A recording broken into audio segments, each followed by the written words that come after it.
ada jenggotan, kadang pakai gamis gitu ya, kadang pakai kopiah, peci. Jadi sulit untuk eee, lihat dari penampilan itu sulit. Namun bagaimana caranya? Maka, diketahui sederhana, satu poin aja, kalau ustadznya, terapisnya bisa melihat goib, maka dia udah pasti paranormal. Kalau dia menebak, jadi ibu-ibu nih datang ke suatu terapis, mau diruqyah ceritanya ya, setelah ikut pelatihan ini ternyata butuh diruqyah karena kita jauh, mungkin cari peruqyah di sana gitu ya. Terus ternyata nyari peruqyah di sana, peruqyahnya bisa melihat goib, bisa menebak ibu nih ada kodamnya nih, ini ada jinnya nih ngikutin. Ah, itu udah salah, itu syirik. Ya, dari 4 imam mazhab, empat-empatnya mengatakan manusia tidak bisa melihat goib kecuali dia nabi dan rasul. Terutama Imam Asy-Syafi'i, mazhab kita ya. Jelas-jelas di kitabnya itu menolak adanya orang yang bisa melihat goib ya. Maka tidak bisa gitu. Maka itu sederhananya ya. Tentunya yang paling nanti ya seperti yang kemarin sudah hadir ya. Kemarin kan sudah kalau yang sudah hadir itu seperti ini ya, ada kayak gini nih, ada keris-keris, jimat, pusaka seperti di layar Bapak Ibu semua ya. Nah, ini yang seperti ini ya jenglot, kita udah bahas ya, sepintas aja ya. Ini jelas-jelas sirik ya, kalau udah ada kayak gini-gini. Cuman kan kalau di awal-awal kita ketemu orang terapis, nggak akan kelihatan seperti ini ya, nggak akan kelihatan. Nah itu hati-hati. Kadang biasanya kita akan terjebaknya begini, ketika kita ditebak masalah kita tuh malah, wah ini orangnya sakti nih, gitu ya. Sakti nih, maka kita akan merasanya apa? Wah keren nih, jadi pengen apa? Pengen lanjut malah, ya kan? Nah itu malah berbahaya. Nah, ruqyah, ijma ulama ada 3, ijma ulama. Kalau kita dengar ada ijma ulama, kan ibu-ibu semua yang dirahmati Allah udah belajar ini ya, kajian-kajian dengan ustadz lain. Kalau di hukum Islam itu ada ijma, berarti dia tidak mutlak ya. Berarti dia masuknya ijtihadiyah. Berarti terjadi apa? Terjadi ijtihad di beberapa ulama gitu ya. Bukan tauqifiyah. Kan ada tauqifiyah nih. Kalau tauqifiyah itu berarti mutlak, tidak bisa dirubah-rubah. Cara sholat nggak bisa dirubah-rubah. 2 rakaat, 4 rakaat gitu ya. Ada ibadah yang nggak bisa dirubah-rubah gitu ya. Tapi ruqyah masuknya kemana? Masuknya ke ijtihadiyah, yaitu masuknya ke ijma. Kalau ke ijma ulama, maksudnya ada ijma. Makanya kalau sholat ada nggak ijma? Nggak ada. Yang ada perbedaan pada gerakan aja, fikih ya. Tapi nggak ada ijma di sholat karena hukumnya tauqifiyah gitu ya. Nah, itu. Nah, ijma berarti ada 3 nih ijmanya nih, ijma ulama. Dan sampai saat ini ijma ini tidak berubah. Yang pertama menggunakan Al-Quran dan doa-doa dengan Asmaul Husna, boleh. Kita meruqyah dengan Asmaul Husna, boleh. Ya. Lalu dengan bahasa Arab atau bahasa Indonesia yang mudah dimengerti, tidak ada kesirikan. Contohnya, kalau ngeruqyah nanti menyebut Syekh Abdul Qadir Jailani, Al-Fatihah, ini nggak boleh. Kalau ada yang seperti ini, ya. Syekh Abdul Qadir Al-Jailani, beliau ini insya Allah seorang syekh, seorang ulama yang lurus akidahnya. Hanya saja ada orang-orang yang eh, jadi memfitnah atau membuat kotor ajaran beliau ya, kitab-kitab yang menisbatkan dengan nama beliau, padahal beliau nggak pernah ngajarin itu. Ada kitabnya penulisnya Syekh Abdul Qadir Jalani gitu ya. Ini dari muridnya, padahal itu bukan muridnya. Nah, itu banyak sekali pemalsuan, penipuan, ya. Jadi ada kesyirikan di dalam kitab-kitab tersebut. Padahal Syekh Abdul Qadir Jalani itu seorang ulama yang akidahnya lurus, ya. Nah, lalu di sini tidak boleh berkeyakinan bahwa ruqyah atau terapisnya yang menyembuhkan, tapi yang menyembuhkan hanya Allah. Ya, insya Allah nih tiga ini dipahami ya. Tentang larangan minta ruqyah kemarin sudah kita bahas ya. Ini ruqyah syirik yang nggak boleh ya. Kalau ruqyah syar'i boleh. Sekarang kita jalan-jalan nih, malam-malam kita jalan-jalan ke alam jin. Ya. Ini kemarin juga sudah sedikit kan ya dibahas. Nah, ini insya Allah materi yang akan saya sampaikan nggak terlalu panjang. Saya mengharapkan nanti ibu-ibu mulai bertanya nanti ya. Jin itu artinya tersembunyi ya. Ini ada dalilnya surat Ar-Rahman 14-15. Jadi jin terbuat dari inti api. Iblis bangsa jin yang membangkang. Namanya dulunya sebelumnya bukan iblis. Iblis itu bahasa Arab. Kalau diterjemahkan pembangkang gitu. Ya, pembangkang maka iblis.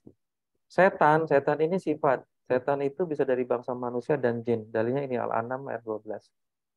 Hanya beberapa di beberapa surat Quran ya, itu kalau disebut setan di sana ditafsirkannya jin kafir gitu ya. Tapi ada di beberapa ayat ditafsirkannya manusia kafir atau jin kafir gitu. Maka setan ini sifat. Jadi setan ini sifat. Seseorang manusia atau jin yang mengikuti jalannya iblis maka disebut setan.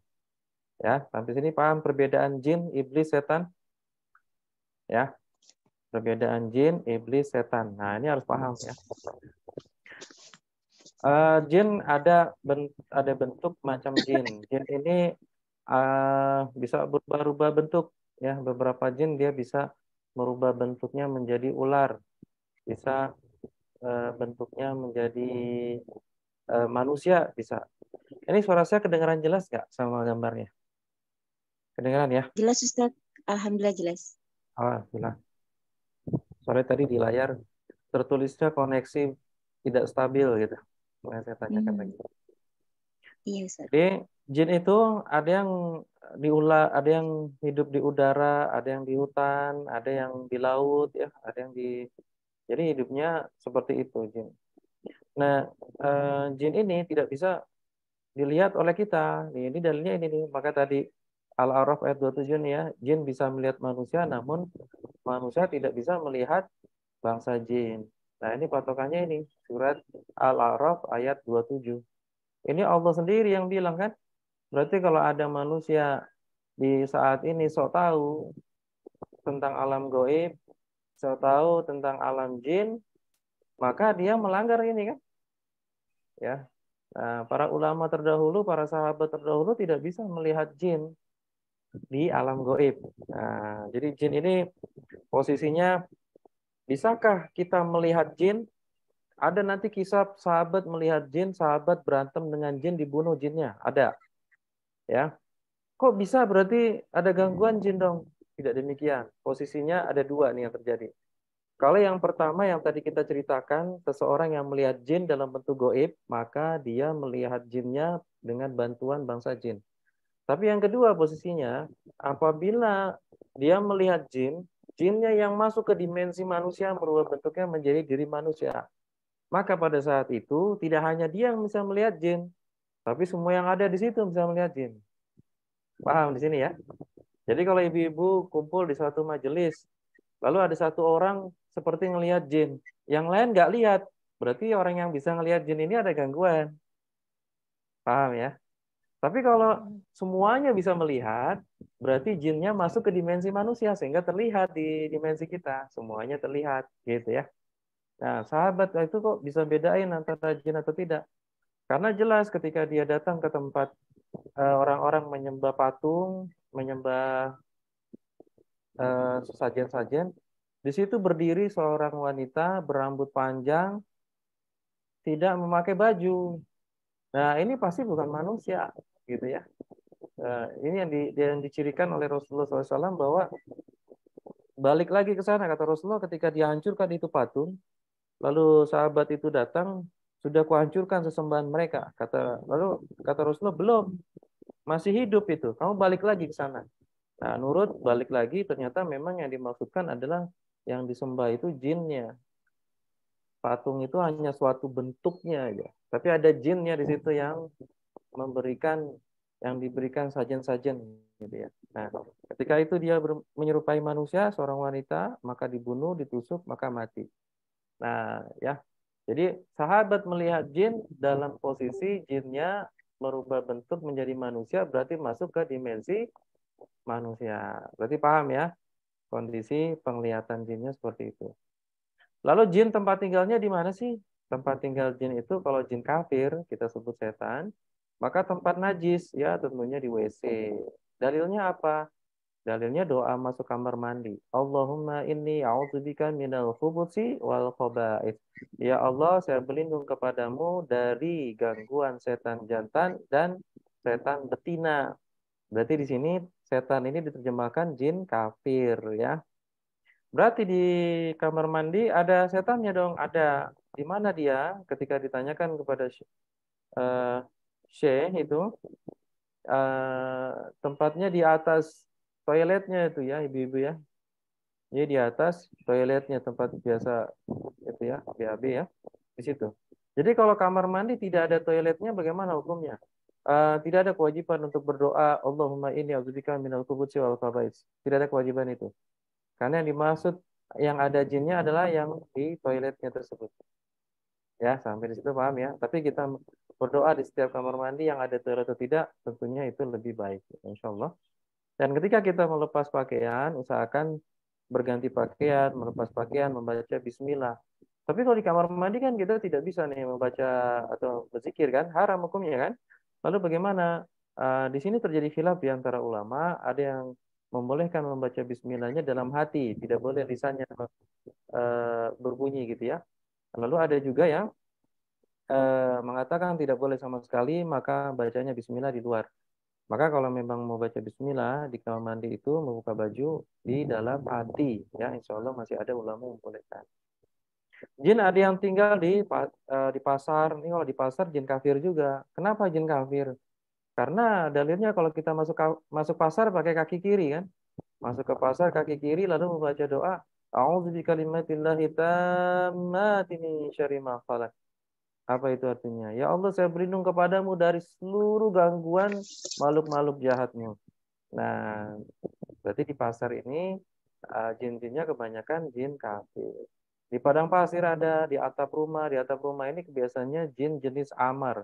Itu jin muslim. Jin muslim tinggal bersama manusia muslim di atap-atap rumah mereka. Tapi tidak pernah membuat keributan atau kehadiran mereka diwaspadai oleh kita, nggak pernah. Ya, tapi cukup kita dikasih tahu bahwa ada tinggal di sana di Pondok Unta. Ya nanti baca bukunya ini boleh. Wikayatul Insani Minal Jin wal Syaitan. Atau nanti materinya aja nanti saya posting ya. Tenang aja. Kalau yang nggak sempet nyatet atau bingung kan ada orang yang biasa nyatet ada yang tidak. Tenang saja. Nanti materinya kalau ada grup WhatsApp saya posting. Kalau tidak ada saya posting ke Ibu Rohmah nanti dibagikan. Ya, makanan jin apa? Kalau banyak nanya nih nanti bilangnya bunga kantil ya, gitu ya.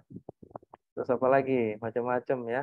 Salah itu, keliru. Kenapa? Karena tidak ada rujukan dalil. Ada nggak rujukan dalilnya makanannya itu? Nggak ada. Dikasih sajian makanan kepala kambing atau makanan kopi hitam, susu, teh, ya. Terus makanan-makanan yang lain. Nah, ini tidak ada. Itu hanya suatu bentuk sajian itu ketaatan kepada jinnya. Jinnya nggak makan itu. Karena kita taat, kita menyembah dia, maka udah berbuat syirik. Setannya senang. Padahal nggak diapa-apain itu makanannya. Ya, diludahin yang ada. Nah, eh, kita bagaimana nih makanan jin ini? Makanan jin muslim itu tulang yang disembelih. Ini jin muslim ya.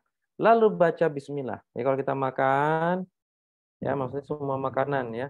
Kita baca bismillah makan. Lalu kita selesai, alhamdulillah. Sudah kita tinggalkan. Kalau ada tulang-tulangnya atau ada sisa makanan, maka makanan itu dimakan oleh bangsa jin muslim. Kalau kita baca bismillah atau alhamdulillah. Namun di alam jin, makanan tersebut bukan makan tulangnya, tapi di alam jin itu makanannya berubah menjadi persis apa yang kita makan. Ya, jadi nanti kalau habis makan ayam, jangan ditungguin. tulangnya ditungguin lagi. Mana katanya dimakan jin gitu ya. Nggak bisa, kasih aja kucing nggak apa-apa ya. Jadi yang dimaksudkan di sini ketika selesai, alhamdulillah udah rapiin, dibuang aja nggak apa-apa. Karena itu sudah di alam jinnya sudah disediakan bagi jin muslim untuk makan. Jadi tidak bentuk makan tulang dalam bentuk di alam manusia. Makanan minuman yang tidak menyebut nama Allah, kalau kita makan pakai tangan kiri tidak nyebut nama Allah atau makanan minuman haram ya, eh, daging babi, khamr, maka itu jelas makanan setan atau jin kafir. Nah, gitu ya cara membedakannya gampang. Allah. Usia jin ini saya kosongin karena ini panjang banget penjelasannya. Simpelnya begini. Usia jin itu memang banyak perbedaan pendapat. Ada yang mengatakan usianya itu sampai ratusan tahun. Ada yang mengatakan sama seperti kita manusia gitu. Perbedaan pendapat di antara ulama. Maka ya sudah dihormati aja karena ini masalah, kalau masalah goib, masalah jin cukup kita ketahui ada dalil nggak. Kalau nggak ada dalil, hanya ada perbedaan pendapat, ya udah kita terima aja perbedaan pendapat itu. Nah, berarti tidak ada kepastian. Dan yang sudah nggak usah terlalu kita bahas terlalu dalam tentang sesuatu hal yang tidak diberitahu kepada kita, yang ada gunanya. Ya, paham ya? Jadi tidak usah mengeksplorasi sesuatu yang tidak Allah berikan informasinya kepada kita, ya melalui Rasulullah SAW tidak diberikan kepada kita, maka sudah cukup. Kita cukup sampai di situ pengetahuannya. Karena alam gaib ini penuh jebakan. Kita tidak tinggal di situ. Kita tinggalnya di alam manusia. Maka kita cukup memahami apa yang sudah kita bisa paham. Ya, nanti kejebak oleh tipu daya setan. Jin ada yang menyelam ke dasar lautan, ada yang bisa bikin bangunan. Ya, ini bangunan-bangunan di zaman Nabiullah Sulaiman alaihissalam itu dibangun oleh bangsa jin. Lalu bisa melintas penjuru langit dan bumi. Jadi memang jin itu punya kecepatan yang sangat tinggi. Ada yang bisa keliling bumi dengan cepat, ya itu bisa terjadi. Ya, itu sebabnya ada beberapa keanehan-keanehan yang dihadapi oleh manusia ya dari zaman-zaman dulu. Mungkin kalau zaman-zaman sekarang sudah tidak terlalu tampak ya. Tapi di zaman-zaman dulu mungkin orang tua kita atau di zaman sebelumnya itu banyak sekali penampakan-penampakan jin karena akidah tauhidnya belum banyak sehingga jin berani menampakkan diri di hadapan manusia. Ketika banyak kajian-kajian, ketika banyak syariat Islam berkembang, jin sudah mulai takut menampakkan diri di hadapan manusia karena mereka lemah. Ya cukup kita bilang auzubillahi minasyaitonirrajim, udah mereka bisa hancur. Ya, mereka tahu bahwa orang-orang muslim itu orang-orang yang dijaga oleh Allah.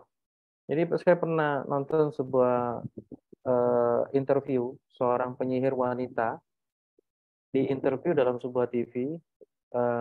Sayangnya saya nggak punya videonya, saya nonton di YouTube ya.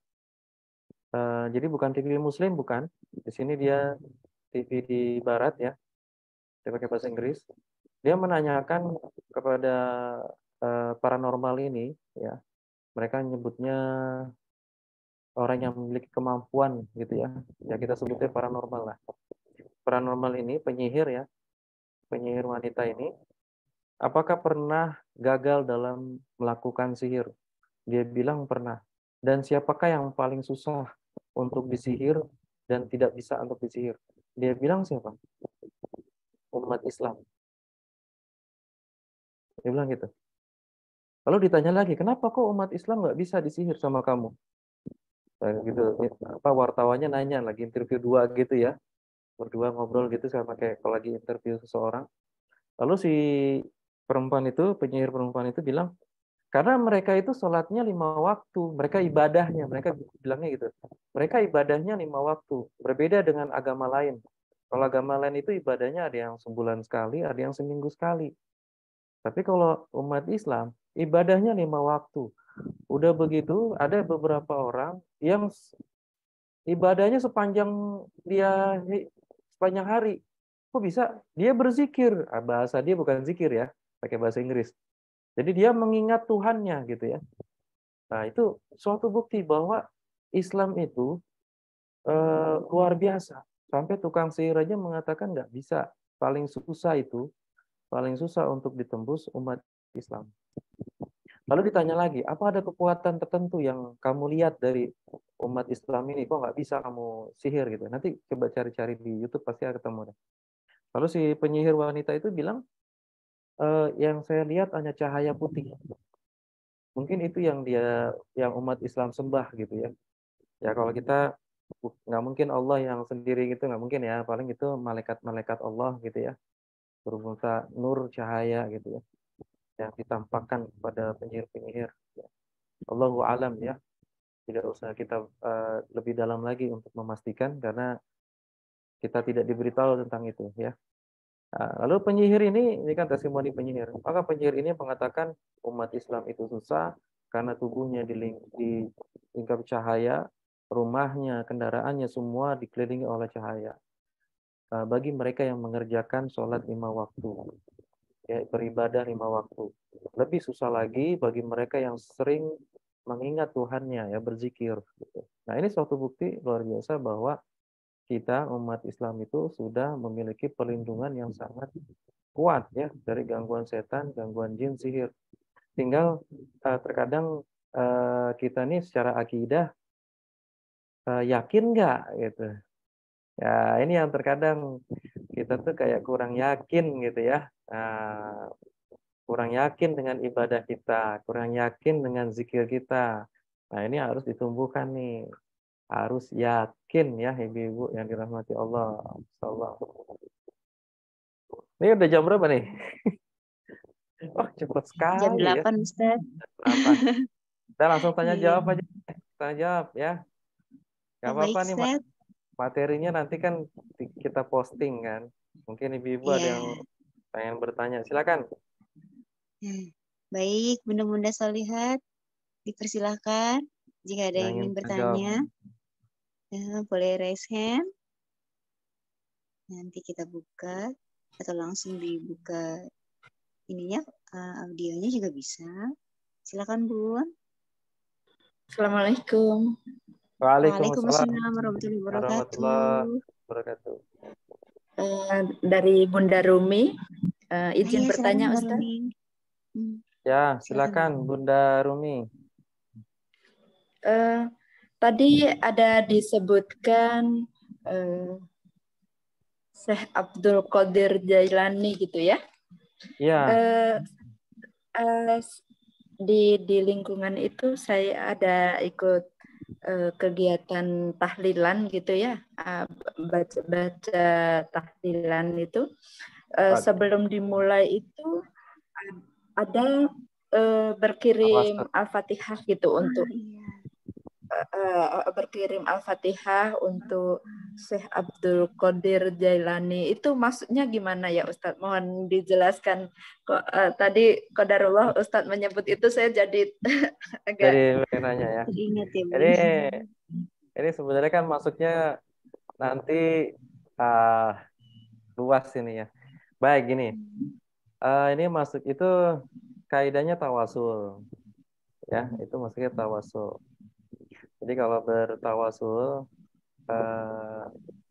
kita sebenarnya agak sulit juga nih. Boleh nggak sih ngirim Al-Fatihah ke orang yang sudah meninggal? Nah, khilaf di antara ulama. Ada yang mengatakan boleh nyampe, ada yang mengatakan tidak, ya. Jadi kalau ngirim Al-Fatihah kita ke orang tua kita, boleh nggak? Bapak Ibu yang hadir di kajian ini yakin nggak? Kalau yakin, kalau saya gitu aja. Karena terjadi perbedaan pendapat yang sangat besar, maka kalau ibu yakin kiriman Al-Fatihah atau Yasin atau Al-Quran yang dibaca untuk orang tuanya nyampe, maka kerjakan. Tapi kalau nggak yakin, karena ngaji ada ustadznya bilang itu tidak nyampe, maka kalau nggak yakin, ragu, jangan dikerjakan. Gitu ya. Karena ini terjadi perbedaan pendapat di antara ulama mengenai kiriman Al-Fatihah kepada orang yang sudah meninggal nyampe atau tidak. Nah, pertanyaan tadi ngirim Al-Fatihah ke Syekh Abdul Qadir Jalani bagaimana nih? Nah, nanti itu ditanyakan niatnya. Kalau niatnya mengirimkan Al-Fatihah untuk kepada Syekh Abdul Qadir Jalani saja, sekedar niat untuk seperti tadi kita mengirimkan Al-Fatihah kepada orang yang sudah meninggal, maka tidak masalah. Tapi sebenarnya Yang jadi masalah pertanyaan gini, antum kenal nggak sama si Abdul Qadir Jailani? Kan nggak kenal kan? Maksudnya hanya kenal melalui mungkin kita dengar seorang ulama gitu ya. Maka lebih baik antum ngirim Al-Fatihahnya ke orang tua lah, orang tua antum gitu ya. Karena dikhawatirkan gini, kebanyakan orang ngirim Al-Fatihah ke orang-orang yang sudah meninggal, orang ulama-ulama sudah meninggal, itu dengan harapan doanya dia nanti disampaikan oleh orang alim ulamanya itu yang sudah meninggal. Kalau niatnya seperti itu salah. Nah, nanti gitu tuh ya. Kalau ngirim Al-Fatihah, misalnya ke si fulan, ke mana gitu ya. Karena dulu terkenal semasa hidupnya seorang ulama, akidahnya lurus, bagus, terkenal. Lalu kita pengen berdoa. Dalam persepsi kita gini, kita kan nggak sehebat beliau. Maka kita doanya pakai nama beliau nih, supaya nyampe ke Allah. Nah, ini nggak boleh nih secara akidah. Kenapa? Karena tidak pernah diajarkan seperti itu. Kalau itu pernah diajarkan, maka Rasulullah Shallallahu Alaihi Wasallam pernah mengajarkan ke sahabat-sahabatnya dong untuk ngirim Al-Fatihah ke Rasulullah. Terus Rasulullah ngirim Al-Fatihah ke Ibrahim, Nabiullah Ibrahim, yang sangat dihormati para nabi ya, bapaknya para nabi. Tapi itu tidak dikerjakan, ya. Maka perlu berhati-hati di situ. Itu Bu. Jadi tergantung nanti niatnya itu di situ untuk apa nih, ya. Jazakallah khair Ustaz Ya, jawabannya. nah. Ya, alhamdulillah Bunda Rumi. Ustadz, ini udah ada Bunda Herawati yang raise hand. Bunda Silakan. Hera, silahkan. Silakan Bunda Herawati. Bunda Herawati. Waalaikumsalam warahmatullahi wabarakatuh. Assalamualaikum warahmatullahi wabarakatuh. Iya, Ya. izin bertanya Pak Ustadz. Gini, Silakan. Silakan, Bun. Katanya orang yang suka bertanya sama paranormal itu dalam tubuhnya itu dipenuhi oleh jin, katanya begitu. Apa benar atau tidak? Gitu. Ya, baik. Pertanyaan yang sangat bagus ya. Jadi yang jelas dalilnya itu ketika kita bertanya kepada dukun, maka Rasulullah mengatakan 40 malam sholatnya ditolak. Kalau kita nanya satu pertanyaan sama dukun, lalu meyakini jawaban dari dukun itu paranormal itu kita yakini, 40 malam sholat kita ditolak. Pertanyaannya gini, apakah kita yakin setiap hari kita sholat diterima? Itu aja kita nggak yakin kan?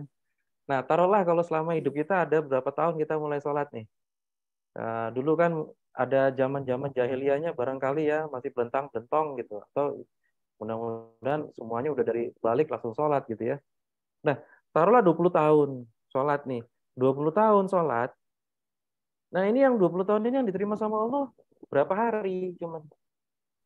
Yang kita nggak tahu kan ya, Bapak Ibu, Ibu yang dirahmati Allah. Nah, itu nanti 40-nya ditolak. Itu baru satu pertanyaan. Kalau 2 pertanyaan, 3 pertanyaan, sering. Berarti 40 kali berapa itu ditolak sholatnya. Wah, ngeri, Ibu-Ibu. Baik kalau bertanya ke dukun paranormal kayak gitu. Apakah ada gangguan jin dalam tubuhnya? Kemungkinan besar iya. Karena ketika dia meyakini kan terjadi kesirikan, maka setan demen dengan hal tersebut, setan akan masuk ke dalam tubuhnya. Beberapa pasien-pasien saya yang sudah pasti pernah ke dukun pasti kayak gitu. Kalau di ruqyah bereaksi. Ya, Bunda Herawati, semoga Allah melindungi kita semua dari kesyirikan ya, dari tipu daya setan. Amin. Terjawab ya, Bunda Herawati ya. Ya. Udah Silakan ini ya. ya, Bu. Terima kasih. Jazakallah. Alhamdulillah Bunda Hera. Ada lagi Ustadz dari Bunda Sri Kantuni, sudah raise hand. Silakan Bunda Sri. Ya, silakan Bunda Sri Kantuni. Yang ingin ditanyakan apa? Mic-nya mungkin diaktifkan dulu, Bun. Iya, belum ini nih Bunda Sri. Bunda Sri, silakan Bun, dibuka Bun. Ya. Ya, syukron Bunda. Assalamualaikum warahmatullahi wabarakatuh. Waalaikumsalam warahmatullahi wabarakatuh. Ini Ustadz terkait dengan jin nasab. Ya. Jinsab itu apakah setiap orang tua yang mempunyai katakan jimat ya, itu akan bisa diturunkan kepada anak cucunya dengan sekehendak hati orang tua itu, atau dia akan memilih ya, akan memilih karena terkait itu ada teman gitu ya, ada teman saya yang ini jin nasab, dia pun juga Ya. nggak tahu gitu ya, dia pun nggak tahu, dan dia cuma dikasih berupa apa itu batu kecil itu, karena Ya. dia bilang batu ini dari Mekah, Oh cuma gitu, itu batu aja. dari Mekah. Ya setaunya gitu ya, setahu anaknya ini itu bukan jimat ya, karena itu ya beli oleh-oleh lah dari Mekah, itu yang disangka oleh anaknya. Tapi ternyata kok makin ke sini itu makin tampak ada gangguan-gangguan seperti itu, Ustaz. Nah, bagaimana tadi pertanyaan saya, bagaimana solusinya dan bagaimana anak ini harus bersikap kepada kedua orang tuanya. Syukran, Ustaz. Baik. Ketika ini pertanyaannya bagus sekali ya. Ketika orang tuanya melakukan kesyirikan atau memiliki ilmu-ilmu kanuragan atau jelas-jelas melakukan perjanjian, akad perjanjian dengan bangsa jin, apakah anak keturunannya akan diganggu oleh jin? Iya, diganggu oleh jenazah tersebut. Hanya saja apabila anak keturunannya itu mengkaji kajian ya, mempelajari dalam kehidupannya itu akidah-akidah syariat Islam, mempraktekannya dalam keseharian, maka setan pun tidak bisa menyentuhnya. Jadi tanpa diruqyah pun nggak apa-apa. Tidak mesti orang yang orang tuanya ada gangguan jenazah, anak-anaknya semua harus diruqyah. Nggak mesti. Kalau ada gangguan baru diruqyah. Itu yang mesti dipahami ya, para bunda-bunda ya. Jadi tidak semuanya akan diganggu, semua keturunannya, anak cucunya. Hanya saja kalau anak cucunya itu ibadahnya bagus, ya, ikutin sunnahnya Rasulullah Shallallahu Alaihi Wasallam, tidak ada amalan yang aneh-aneh ya, itu nanti insya Allah tidak bisa jenazahnya masuk. Nah, lalu kalau terjadi gangguannya, tadi seperti yang tadi sudah terjadi gangguannya, maka disarankan untuk bertobat kepada Allah, ya, apabila itu memang ada kesyirikan di dalamnya, maka melakukan ruqyah mandiri. Bagaimana bersikap kepada orang tuanya? Kalau kita bisa sampaikan, sampaikan. Kalau belum bisa, doakan saja dulu. Semoga nanti ada orang lain yang menyampaikan. Karena kalau ke orang tua sendiri, keluarga sendiri itu agak susah memang, ya, agak susah itu. Karena kita kan posisinya anak ya. Mau kita secerdas apapun, mau kita memiliki ilmu pengetahuan seperti apapun, orang tua kita akan menganggap kita tuh kayak bocah aja gitu, kayak anak. Padahal ada kekeliruan nih. Maka kita bisa sampaikan dulu. Kita sampaikan ya dengan bahasa yang lembut. Tidak boleh meninggikan bahasa dalam menyampaikan yang hak. Keliru juga kan Rasulullah Shallallahu Alaihi Wasallam menyampaikannya dengan akhlakul karimah ya. Nah, sampaikan bahwa ini dalam syariat Islam tidak boleh ya gitu ya, bun gitu, apa mah gitu ya. Sampaikan ini ada kesyirikan nanti. Baik. Itu kalau jelas nih. Nah, yang tadi ada tidak jelas nih, tidak jelasnya ini cincin beli di Mekah, mungkin pulang umroh atau pulang haji ya. Beli cincin lalu diberikan. Di Mekah memang ada jual cincin, Bu. Cincin batu hitam tuh ya. Terus ada peraknya. Itu memang cincin biasa. Ada juga yang batu-batu lain juga ada. Itu cincin biasa aja, batu-batu biasa. Tidak ada kesirikannya insya Allah. Itu dijual di mall-mall mereka, di pasar-pasar mereka. Ada. Kayak di Indonesia juga kan ada batu cincin. Tidak semua orang yang pakai batu cincin itu ada jinnya ya.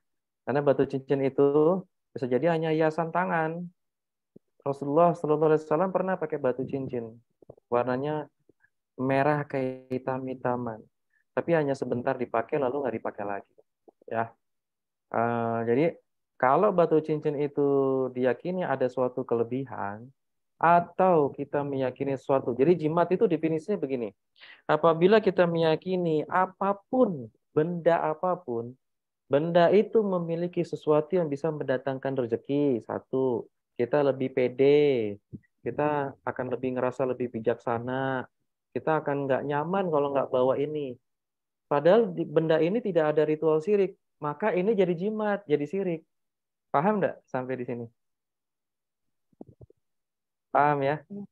Jadi misalnya nggak usah itu, misalnya benda apa gitu ya, kayak tadi misalnya cincin atau benda apa aja yang nemu batu di jalan gitu, nemu batu di jalan, batunya bagus gitu diambil. Lalu tiba-tiba kita meyakini, wah ini habis nemu batu gitu terus dapat duit misalnya, wah ini batu keberuntungan nih, wah ini udah syirik, ini udah jimat berarti. Paham ya? Padahal itu batunya nemu di jalan gitu. Nah, itu udah jadi jimat kalau diyakini seperti itu. Ya, nah, itu udah syirik, nggak boleh. Ya. Tapi kalau batu cincin beli hanya sebagai hiasan, belinya jelas di apa biasa toko batu cincin gitu ya, maka tidak ada masalah apa-apa. Tinggal bagaimana perilaku orang tersebut terhadap benda tersebut gitu ya. Tapi kalau bendanya jelas-jelas ada ritual kesyirikan, lalu diberikan kepada seseorang, seseorang itu nyimpan, lalu dia bilang, saya ini kok nggak menganggap ini suatu hal yang syirik, saya simpan aja. Tapi jelas-jelas benda ini ada ritual kesyirikan untuk mendapatkannya. Maka itu ada gangguan jin. Bisa dipahami nggak, Bu? Ya. Nah, jadi dipahami ini dari sisi prosesnya semua dipahami. Sehingga kita bisa mendudukan permasalahan, diagnosanya lebih jelas. Jadi diagnosa ruqyah itu seperti itu. Riwayatnya, kejadiannya, gitu ya. Jadi diagnosa ruqyah itu butuh ilmu. Jadi peruqyah syariah itu mikir, sama kayak dokter. Melakukan analisa, bukan melihat goib. Nah, saya meruqyah dari tahun 2012 sampai sekarang dan sudah keliling berapa kota di Indonesia, sampai ke Ternate, Banten, Pandeglang, sampai tempat-tempat angker, nggak pernah ngelihat jin, alhamdulillah. Nggak pernah bisa ngelihat jin. Ya, aman-aman aja. Nah, jadi seperti itu. Bertobat kepada Allah, ruqyah mandiri. Kalau mau mau ruqyah mandiri dibimbing sama ruqyah. Jadi ruqyah mandiri yang benar, Bu.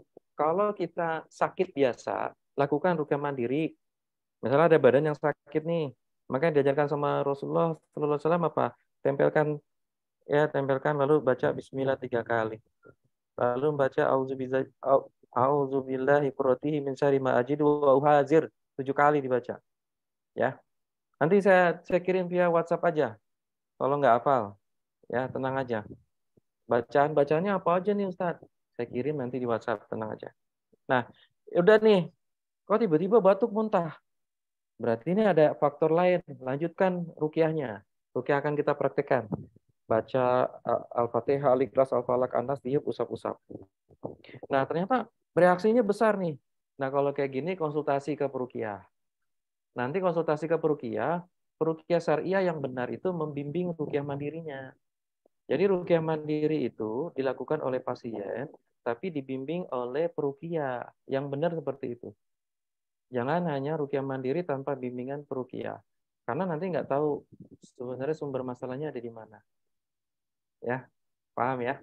Nah, baik. Jadi gitu, Bun, mengenai jin nasab, Bunda Sri Kantuni bertobat kepada Allah, kalau sikap ke orang tua seperti itu, sampaikan kalau berani, kalau bisa. Kalau nggak bisa, doakan.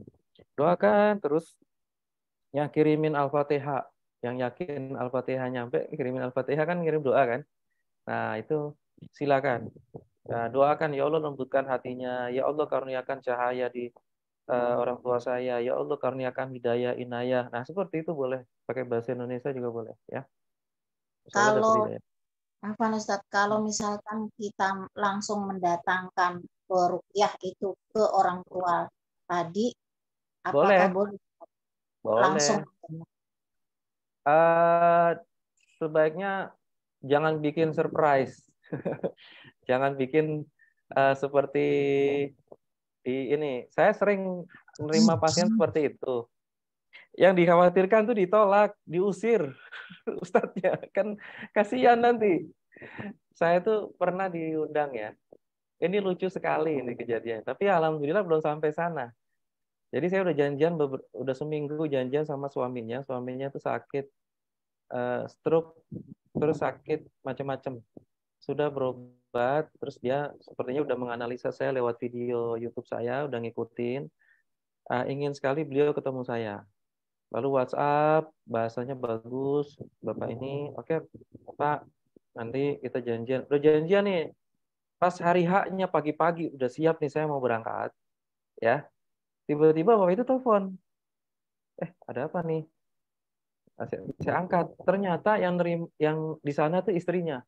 Istrinya langsung marah-marah ke saya, masa? Saya bingung. Kenapa ini? Ternyata istrinya nggak mau ada Purukia datang. Nggak percaya sama Purukia. Percayanya lebih percaya sama yang bisa ngelihat goib. Karena sama Ustadz Dukun nggak boleh dirukiah. Ya, Dukun pasti ngomongnya begitu kan. Jadi istrinya malah marah-marah gini, Ustadz, saya minta Ustadz jangan datang ke rumah saya. Wah, gitu dia langsung. Oh, jadi paham saya masalahnya ternyata di situ ya. Jadi ada miskomunikasi dan tidak diomongkan dulu. Nah, ini bahaya kalau tidak dibicarakan dulu. Dibicarakannya gini, gini Bu. Kalau langsung dibilangin nanti dia nggak mau Ustadz, orang tua saya gitu ya. Maka kalau saya metodenya biasanya dengan cara lembut, cara halus, kumpul semua keluarga, cari momentum.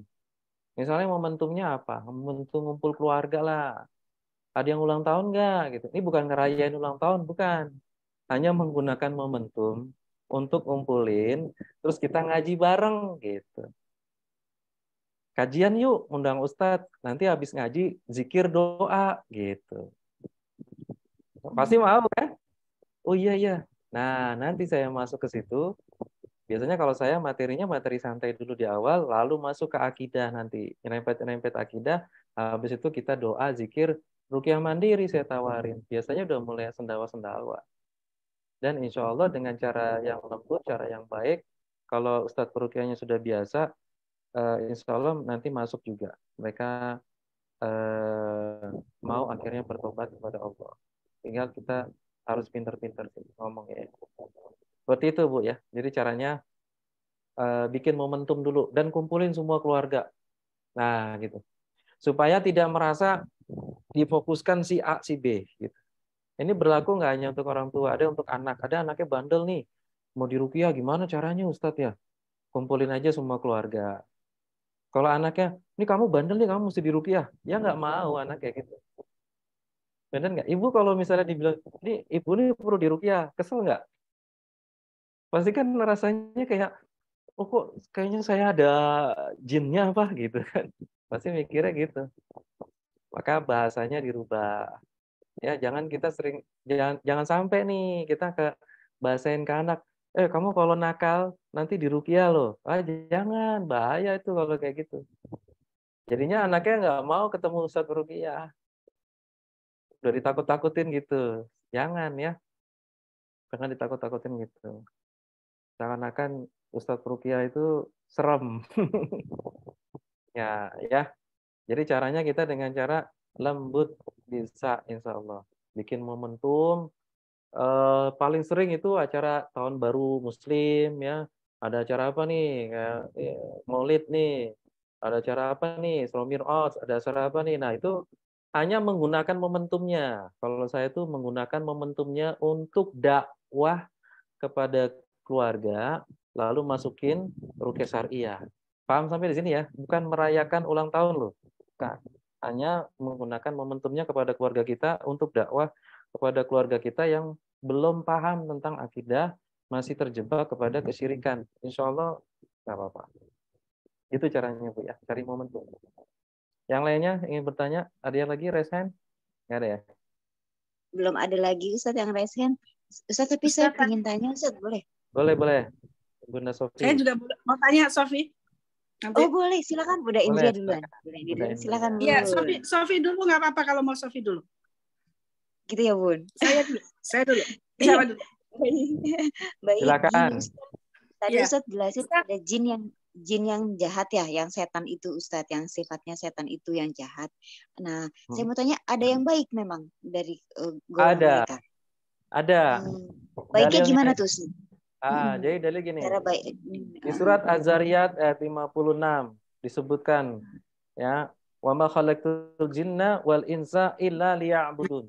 Ini udah sering dengar nih, benar nggak? Sering dengar kan? Iya, Ustaz. Artinya Allah menciptakan manusia dan jin, tugas utamanya suruh ngapain? Beribadah kepada Allah gitu kan? Iya, Ustaz. Nah, disebutkan apa? Manusia dan jin beribadah kepada Allah.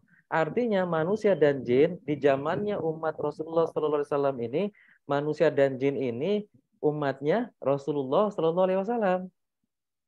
Gitu. Berbeda dengan zaman Nabi yang lain. Kalau zaman Nabi yang lain kemungkinan banyak jin kafir. Tapi kalau di zamannya umat Rasulullah SAW banyak didakwain sama Rasulullah, banyak yang masuk Islam. Maka kalau kita umroh di Mekah ada namanya Masjid Al-Jin. Ya. Kalau yang pernah umroh, benar nggak? Nah, di situ Rasulullah membaca surat Al-Jin dan ribuan jutaan jin masuk Islam di situ, maka disebut itu masjidnya Al-Jin. Masjid Al-Jin. Nah, jadi ada nggak jin muslim? Ada. Jadi kalau di dalam dalil ini, maka manusia dan jin beribadah kepadaku, kata Allah. Maka syariat Islam yang kita pegang saat ini dalam bentuk ibadah, dalam bentuk muamalah, semuanya berlaku ke bangsa jin. Berarti kehidupan bangsa jin dengan kehidupan kita manusia sama. Mereka ada sistem perekonomiannya, mereka ada teknologinya, mereka ada yang muslim, ada yang non-muslim, ada yang kafir ya. Ya kayak gitu. Dan muslimnya juga sama, ada yang muslimnya muslim Islam KTP ya. Tapi saya nggak tahu deh kalau di jin ada KTP-nya nggak ya? Iya, Ustaz. Nah, itu nggak tahu. Cerita teknologinya dia gitu istilahnya ya. Tapi yang perlu dipahami itu, jadi ada jin baik, iya ada. Cuma boleh nggak sih kita kerjasama dengan jin muslim? Nah, di sini ada kitabnya Syekh Ibnu Taimiyah yang menulis tentang berteman dengan bangsa jin. Ini bukan bekerja sama ya, tapi berteman dengan bangsa jin. Di sini beliau menulis ada dua hal. Ada ulama-ulama yang cenderung membolehkan kalau hanya sekedar berteman. Ada ulama yang kumpulan ulama yang kedua jelas-jelas mengharamkan.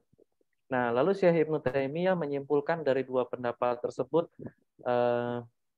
ada segi berbahayanya ketika kita berteman. Contohnya gini, ada seorang yang dia bisa mengobati orang dengan bantuan temannya dari bangsa jin.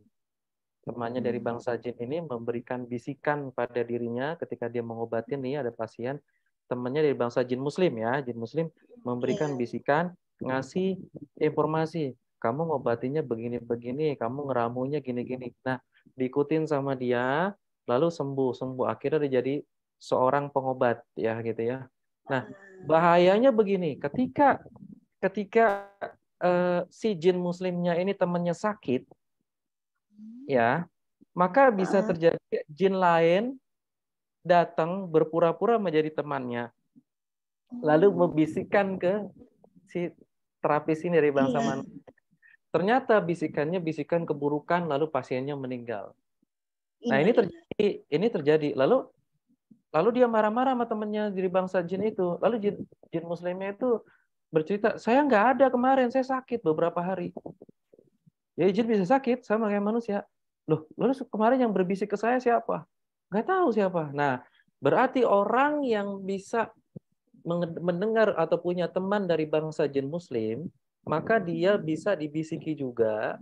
Ada semacam, kita kalau pakai bahasa kerennya itu ada semacam gate, pintu yang bisa diterobos oleh alam jin lain di dalam tubuhnya ini. Maka bisa saja diganggu oleh jin-jin kafir yang lain. Benar nggak? Iya. Sesama jinnya mereka gitu. Benar.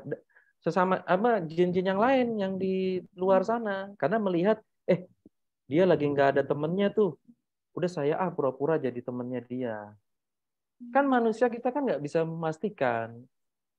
Teman kita, kalau teman kita dari bangsa jin, memang kita bisa pastikan. Ini bentuknya seperti apa, suaranya seperti apa. Kan jin kan bisa berubah-ubah suaranya sama bentuknya. Jadi kita bisa ditipu.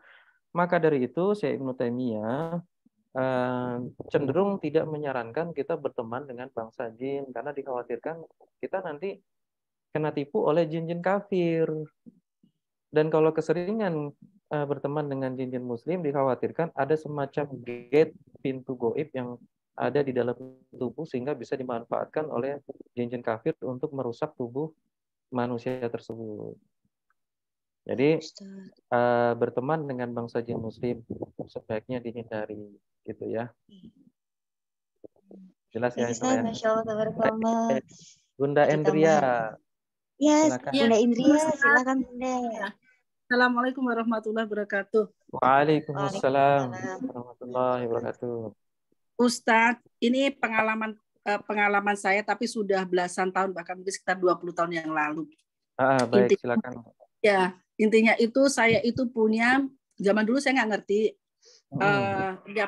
dapat foto, ceritanya ada orang titip rumah dia mau dijual apa gimana, dia titip foto itu fotonya Bung Karno.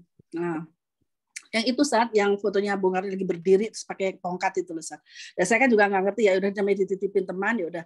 Akhirnya suatu saat terus dia pokoknya kalau nggak salah, pokoknya akhirnya itu jadi pemilik saya, kepemilikannya ada di saya karena waktu itu dia punya utang apa bagaimana, terus akhirnya terus itu ya sudahlah dibayar itu aja, ya udah. Nah saya waktu itu terus nggak tahu gimana ceritanya, lupa saya itu lukisan itu akhirnya ada di teman saya dan teman saya juga dititipkan ke teman saya yang lain. Nah kemudian singkat cerita si lukisan itu dikabarkan ke saya kalau lukisan itu hidup katanya gitu. Jadi ada malam-malam tertentu yang matanya itu pokoknya bisa melihat tajam. Kadang-kadang juga itu tongkatnya itu berpindah tangan. Dan itu memang yang bercerita banyak orang gitu, artinya banyak melihat seperti itu. Nah pertanyaan saya, itu kan nggak bisa dibiarkan keberadaannya seperti itu, akhirnya kan bisa mengganggu orang dan seterusnya. Bagaimana sih cara menghancurkan, Ustaz, hal seperti itu, Ustaz? Apakah pertanyaan bagus. Iya. Apakah cukup gimana sih ya caranya menghancurkan dia, Ustaz? Ini mungkin kalau misalnya bunda-bunda yang lain ada mungkin di rumahnya ada lukisan yang mungkin seperti itu, nah mungkin bisa dipraktekkan, Ustaz. Syukran jazakumullah khair. Baik. Ya. Kemudian ada lagi, Ustaz, pertanyaan yang nanti mungkin bisa dijawab setelahnya. Tadi kan disampaikan Bapak, jin itu kan bagian dari makhluk yang mukallaf ya, Ustaz ya, yang mendapat. Ya benar, mukallaf.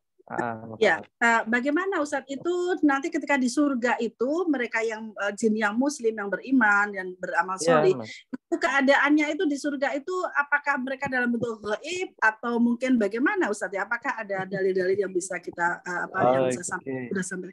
Ya, syukran jazakumullah khair, Ustadz. Baik, alhamdulillah. Nah, ini berarti tentang lukisan Bung Karno ya, lukisan Bung Karno tuh banyak banget. Bahkan sekarang banyak palsunya juga sih ya. Udah banyak di fotokopi, di pinggir jalan juga banyak tuh. Terus lagi ada lukisan Nyai Roro Kidul ya. Lukisan Nyai Blorong. Pernah lihat nggak? Ya, yang warnanya hijau-hijau itu. Kalau ke Pantai Selatan jangan pakai baju warna hijau ya. Nanti diculik. Itu keliru ya kalau punya pemahaman seperti itu. Bagaimana kita menghancurkan lukisan-lukisan yang ternyata tadi lukisannya ada goibnya nih gitu. Ini sama seperti bagaimana pertanyaannya kita menghancurkan jimat. Kalau ternyata kita dulu punya jimat, punya pusaka, lalu kita pengen hancurkan sendiri, bisa insya Allah ya. Yang utama di hati kita, hati ibu-ibu semua yang hadir di sini ya. Ini kajian ibu-ibu ya, jadi ibu-ibu semua. Ada bapaknya nggak? Nggak ada ya. Kalau ada suaminya dengar, maka Bapak Ibu yang dirahmati Allah semua. Maka yang pertama yang harus kita lakukan, kuatkan akidah kita, yakin kepada Allah bahwa benda tersebut tidak memiliki kekuatan apapun tanpa izin dari Allah, dan itu perbuatan syirik, maka kalau kesyirikan harus dihancurkan, dimusnahkan. Maka insya Allah mudah saja, yaitu dengan dibacakan ayat-ayat Quran kepada jimat-jimat pusaka, lukisan atau apapun yang itu benar-benar kesyirikan, patung atau apa, bacain aja Al-Fatihah, ayat kursi, Al-Ikhlas, Al-Falaq, An-Nas, lalu ditiupkan. Setelah itu dimusnahkan, lukisannya dirobek-robek, dibakar, udah selesai. Kalau itu bentuknya keris, dipengok-pengokin, dipotong-potongin ya, lalu dikubur aja. Karena kalau dibuang ke kali nanti serpihannya kena ke orang bahaya. Kasihan petugas yang bersihkan sungai, ketusuk-tusuk ya benda itu. Jadi jangan buang pusaka di kali ya. Kalau zaman dulu kan gitu, buang pusaka di kali. Jangan dibakar, digali lubang tanah kalau ada, maka bakar di dalam situ lalu dikubur gitu. Dengan maksud untuk menghancurkan. Begitu saja mudah ya. Usahakan pakai masker supaya asapnya tidak terhirup. Karena ada beberapa kasus ketika ngebakar asapnya terhirup, dia sakit badannya gitu ya. Terus jangan ada rasa takut ketika kita melakukan itu ternyata ada takut. Ini bahaya karena setan itu peka terhadap hati manusia. Kalau kita takut, setannya senang dan dia langsung merasuk orang tersebut yang takut akan kesurupan. Maka kalau yang melakukan ini berani aja, nggak usah takut. Ya Bu ya, beranilah, nggak usah takut. Kalau berani Ibu udah nggak terjadi apa-apa. Yakin Allah ngelindungin saya. Auzubillahi minasyaitonirrajim. Dah, robek-robek, bakar, blek, dah selesai. Dah gitu aja. Kalau susah. Ada batu cincin yang bertuah, ambil palu pukul. Saya pernah diundang sama ini mantan pejabat tuh ya. Nggak usah nyebutin nama ya, ini sebagai intro aja. Mantan pejabat yang dia punya batu kecil tuh. Dia punya guru spiritualnya sudah meninggal. Terus dia nyari guru spiritual baru. Beberapa ustadz yang lain nggak berani. Katanya batunya dia itu dari Wali Songo. Wah, keren banget ya. Jadi dia bisa dapat batu sakti dari Wali Songo. Tidak ada ustadz yang berani megang batunya, katanya gitu. Saya diundang ke rumahnya beliau. Batunya mana Bu? Saya gitu. Wah, dipegang sama adik saya. Coba sini saya hancurin ya. Saya bilang, nggak boleh, itu syirik. Wali Songo itu sudah meninggal. Wali Songo itu akidahnya lurus, syiar agama Islam. Ya, jadi tidak ada Wali Songo dipanggil rohnya, lalu lewat tubuh seseorang, ngomong gini, ngasih pusaka. Nggak ada, itu dusta. Berdusta atas nama orang-orang soleh. Itu perbuatan jin. Ditipu. Maka orang-orang yang takut, jinnya levelnya rendah. Tapi kalau kita berakidah tauhid Islam, meyakini itu perbuatan jin. Mana batunya? Pas berapa harinya baru ketemu batunya kecil, warnanya putih. Cakep sih, kemunak-kemunik gitu. Kayak batu apa ya? Kalau di Banten tuh ada tuh batu apa namanya tuh? Anis buat hiasan tangan nggak apa-apa ya. Tapi kalau ini kan diyakini. Maka saya ambil palu, batu kali, di rumah dia ada batu kali, saya taruh di atas batu kali sama palu, saya getok gini. Das, hancur. Tuh nggak terjadi apa-apa, Bu. Heran tuh si mantan pejabat itu. Iya ya Ustaz, nggak terjadi apa-apa ya? Iya udah, hancur kan? Udah jadi debu tuh kecil, hancur. Ya, nggak boleh Bu ya. Yuk istighfar, bertobat, ruqyah mandiri, tinggalkan hal itu semua. Punya jimat Izin, satu karung. Jimatnya satu karung Bu, keris sama segala macam. Batunya izin satu. bertanya lagi boleh Ustaz? Iya boleh. Yang tadi udah jelas ya Bu ya? Bu Insya Indri Allah ya. jelas. Bunda Indri. Tapi Amin. ya pertanyaannya satu lagi yang tentang jin mungkin belakangan nggak apa-apa. Para ini aja jamaah aja dulu yang lain silahkan. Oh nggak apa-apa. Tadi tentang jin yang mana tadi? Itu jin itu kan mukalaf, itu nanti kalau di surga. Oh yang di surga. Ya Ibu, Ya. di jin ada yang Dosen. masuk neraka, ada yang masuk surga. Tentang keberadaannya nanti apakah kita bisa melihat atau tidak, saya belum menemukan penjelasan apakah kita itu bisa membedakan nanti dia itu jin apa manusia. Hanya disebutkan semua manusia dan jin yang memang nanti berhak masuk surga, semuanya masuk surga dan mendapatkan kenikmatan surga. Kalau yang masuk neraka mendapatkan siksaan neraka. Hanya itu aja. Tapi tidak dibedakan di dalamnya antara manusia atau jin atau jadi goib. Kan jadi goib semua udah. Ya kan? Jadi kayaknya sih udah nggak ada pembeda, Bu. Kalau sekarang kan Ibu ini kan ada pembeda ya. Kalau mungkin nanti di surga nggak ada. Cuma saya nggak menemukan dalil yang menjelaskan detail tentang hal itu. Nanti Iya, kalau syukran. ketemu akan saya posting. Iya. Ya. Baik Ustaz, syukran jazakumullah khair. Silakan Bunda, siapa tadi bertanya? Iya, Bunda Rumi siapa? ya. Bunda Rumi. Iya. Ya, Silakan. Afwan Ustadz, saya mau menanyakan bagaimana status seseorang yang meninggal. Sebelum meninggalnya itu beliau menyimpan semacam jimat atau barang pemberian orang, gitu kan? Barang pemberian orang yang diyakin, menurut orang yang memberi itu diyakini membawa keberuntungannya, seperti jimat tadi yang dikatakan jimat tadi ya Ustadz. Cuman seseorang itu mungkin sebagai bentuk penghargaan saja, akhirnya barang itu disimpan gitu. Kemudian beliau meninggal gitu, dan barang itu masih tersimpan di rumah. Itu bagaimana status meninggalnya beliau? Apakah itu juga termasuk beliau meyakini barang itu, atau dan barang itu harus dikemanakan atau digimanakan gitu, Ustaz? Baik, sekarang pertanyaannya gini, apakah beliau praktek ngobatin perdukunan dan lain sebagainya? Tidak ya? Tidak.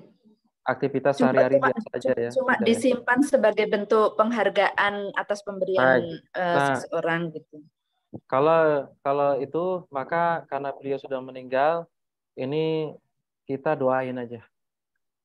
Ya, kita doain aja. Kalau itu keluarga ibu atau keluarga siapa yang bertanya, ya tadi dibaca soalnya, maka kalau itu terjadi, belum sempat beliau bertobat, belum sempat dihancurkan, maka kita doakan saja semoga beliau meninggalnya husnul khotimah, semoga beliau diampuni dosa-dosanya.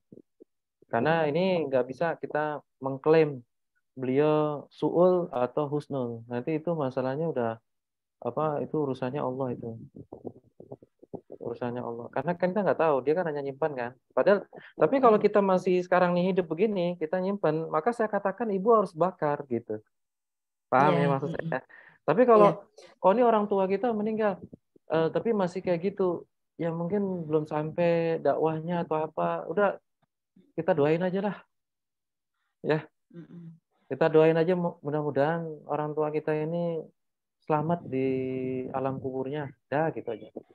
Rajin-rajin doa. Yang penting beliau selama hidupnya sholat 5 waktu, ya, kerjakan yang wajib-wajib, yang tidak banyak berbuat maksiat, tidak berbuat syirik. Udah, kita doain aja semoga beliau tidak terkena dosa dari kesyirikan ini, karena sudah meninggal. Kalau masih hidup, segera buru-buru disuruh taubat.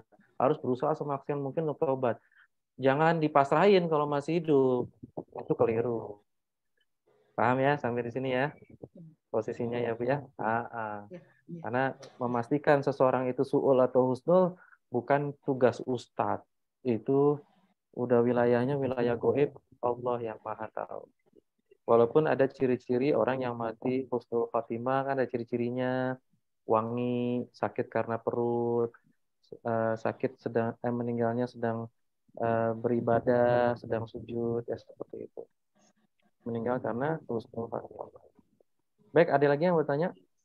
Sudah cukup jelas. Jazakallah khair Ustaz. Baik, Bun. Ada lagi bunda-bunda yang mau bertanya? Ya, saya mungkin Bunda Sofi dengan Ibu Luli. Bu Luli, boleh? Ya, baik ya. Ya, assalamualaikum Ustaz. Waalaikumsalam warahmatullahi wabarakatuh. Ini terakhir ya, habis ini kita praktek ya. Iya, baik. Siap, Ustaz. Iya. Satu Ustaz, pertanyaan saya, kebetulan saya memang tinggal di lingkungan rumah perkampungan ya Ustaz ya, dan memang ada beberapa tetangga yang memang bisa mengobati orang yang sakit dengan cara mereka yang diyakini oleh orang kampung di sini.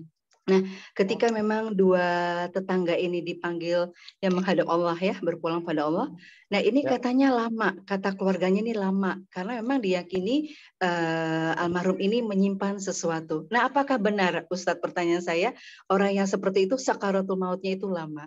Itu saja Ustadz, terima kasih. Assalamualaikum warahmatullahi wabarakatuh. Waalaikumsalam warahmatullahi wabarakatuh. Dalam pengalaman saya, kejadiannya memang seperti itu. Bahkan bukan proses sakaratul mautnya, proses hidupnya itu sakit terus sampai mau meninggalnya susah. Ada beberapa yang udah tinggal tulang sama kulit. Iya, betul. Padahal makan bisa makan banyak, tapi tinggal tulang sama kulit, tiduran aja. Itu ada kayak gitu. Saya pernah diundang di Palembang.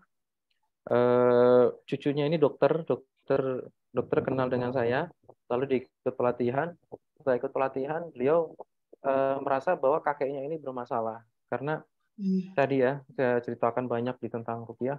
Akhirnya saya diundang ke rumahnya kakeknya, lalu saya kumpulkan anak-anaknya semua, saya jelaskan tentang akidah, kita ruqyah bareng-bareng. Berikut kakeknya lagi tiduran. Lalu berdoa, bertobat, istighfarkan kakeknya, proses ruqyah lah nanti seperti kita praktek. Setelah itu saya minta agar 7 hari melakukan terapi 7 hari. Nah, biasanya saya selalu sampaikan ada 2 hal yang akan terjadi. Yang pertama, kalau takdirkan sembuh, maka kakeknya sembuh, dia bisa duduk, bisa aktivitas seperti biasa. Yang kedua, kalau Allah menginginkan lebih mencintai beliau, maka diikhlaskan. Nah, paham ya maksudnya? Dan ternyata memang nggak sampai 7 hari meninggal, saya dikabarkan. Dan itu selalu kayak gitu. Dan itu alhamdulillah, alhamdulillahnya kenapa? Berarti sudah sempat tobat, ya kan? Sebelum meninggal sudah sempat tobat. Kasiannya kalau belum sempat tobat, gitu. Nah itu kalau kita punya orang tua seperti itu di ruqyah, ada orang takut nanti kalau di ruqyah meninggal. Oh, mati itu kan urusannya Allah, bukan urusan kita kan?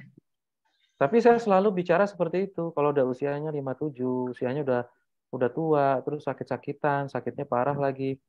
Saya selalu yang mengundang saya kumpulkan anak, kumpulkan cucu. Nanti kita doa bareng, ruqyah bareng. Nanti kejadiannya 2. Yang pertama bisa sembuh dengan izin Allah, bismillah. Yang kedua, ternyata Allah mentakdirkan lebih mencintai beliau, maka keluarganya ikhlas. Nah, bahasa saya seperti itu. Mereka paham, begitu tausiah sedikit praktek, ada yang sembuh. Pasiennya itu udah usia 70, Bu, ibu-ibu. Itu kesurupan di rumah sakit sampai dibawain ambulan, itu udah kritis sebenarnya. Habis di ruqyah 7 hari, kemudian saya dikabarinya, alhamdulillah Ustadz, nenek saya udah aktivitas, udah nyapu di halaman tuh. Oh, Masya Allah, sembuh. Nah, jadi ini semua kembali lagi. Ruqyah itu bukan malaikat maut. Jadi nanti datang, kalau udah usianya udah tua, kalau datengin peruqyah nanti meninggal. Ya enggak gitu ya, tapi harus peruqyahnya harus mengatakan seperti itu agar keluarganya siap. Gitu. Nah, kondisi seperti itu. Baik. Ibu-ibu, kameranya diaktifkan. Ya, kita mau praktek ruqyah. Kalau bisa kameranya diaktifkan semua agar bisa terlihat. Lalu ibu-ibu disiapkan plastiknya, tisu, ya. Nanti insya Allah agak lewat dari jam 9 sedikit, nggak apa-apa ya. Baik, Ustaz. Silakan. Nggak lama kok, paling setengah jam aja paling lama. Ya, siapkan herbalnya, siapkan air minumnya. Kita akan belajar bagaimana kita ruqyah syariah tanpa kesurupan, insya Allah. Ibu-ibu yang dirahmati Allah, ada yang sakit nggak sekarang nih malam ini? Badannya ada yang sakit nggak? Dirasain badannya ada yang sakit? Tidak ada? Tidak ada yang sakit ya? Iya, Ustaz. Nggak ada, alhamdulillah. Baik, siapkan, duduk rileks, tenang. Prakteknya yang pertama kita beristighfar. Kita beristighfar, minta ampun sama Allah dari semua dosa-dosa yang pernah kita lakukan. Kita ingat-ingat dosa tangan, dosa kaki kita, dosa mata, dosa lisan nih. Jangan-jangan lisan kita nih berkata-kata kasar tanpa disengaja. Atau jangan-jangan pernah sengaja dulu waktu zaman jahiliyah. Maka minta ampun. Jangan-jangan kita sering nge-share jempolnya nih ya. Nge-share tapi ternyata itu hoax itu. Nge-share atau mengucapkan kalimat tidak baik ke orang lain. Maka hari ini, malam ini, pertemuan kita ini bukan kebetulan, tapi ini udah takdir Allah pertemuan kita. Mari ibu-ibu, boleh suaminya ikut, anaknya ikut, ngumpul semua depan layar masing-masing, kita beristighfar. Yang kedua nanti berdoa bersama, diangkat kedua tangan. Lalu yang ketiga mulai membaca ayat Quran. Ya, kita mulai Bapak Ibu semua yang dirahmati Allah, kita beristighfar. Astagfirullahaladzim wa atubu ilaih. Astagfirullah wa atubu ilaih. Astaghfirullahaladzim wa atubu ilaih. Astaghfirullahaladzim wa atubu ilaih. Astaghfirullahaladzim wa atubu ilaih. Astaghfirullahaladzim wa atubu ilaih. Istighfar semua, ingat-ingat dosanya dari semenjak akil balik hingga saat ini. Astaghfirullahaladzim wa atubu ilaih. Astaghfirullahaladzim wa atubu ilaih. Astaghfirullahaladzim wa atubu ilaih. Astaghfirullahaladzim wa atubu ilaih. Astaghfirullahaladzim wa atubu ilaih. Bapak Ibu, Ibu-ibu yang dirahmati Allah, kita berdoa di kedua angkat. Jadi kalau berdoa, tangannya diangkat seperti ini, telapak tangan menghadap ke langit, ngemis ke Allah.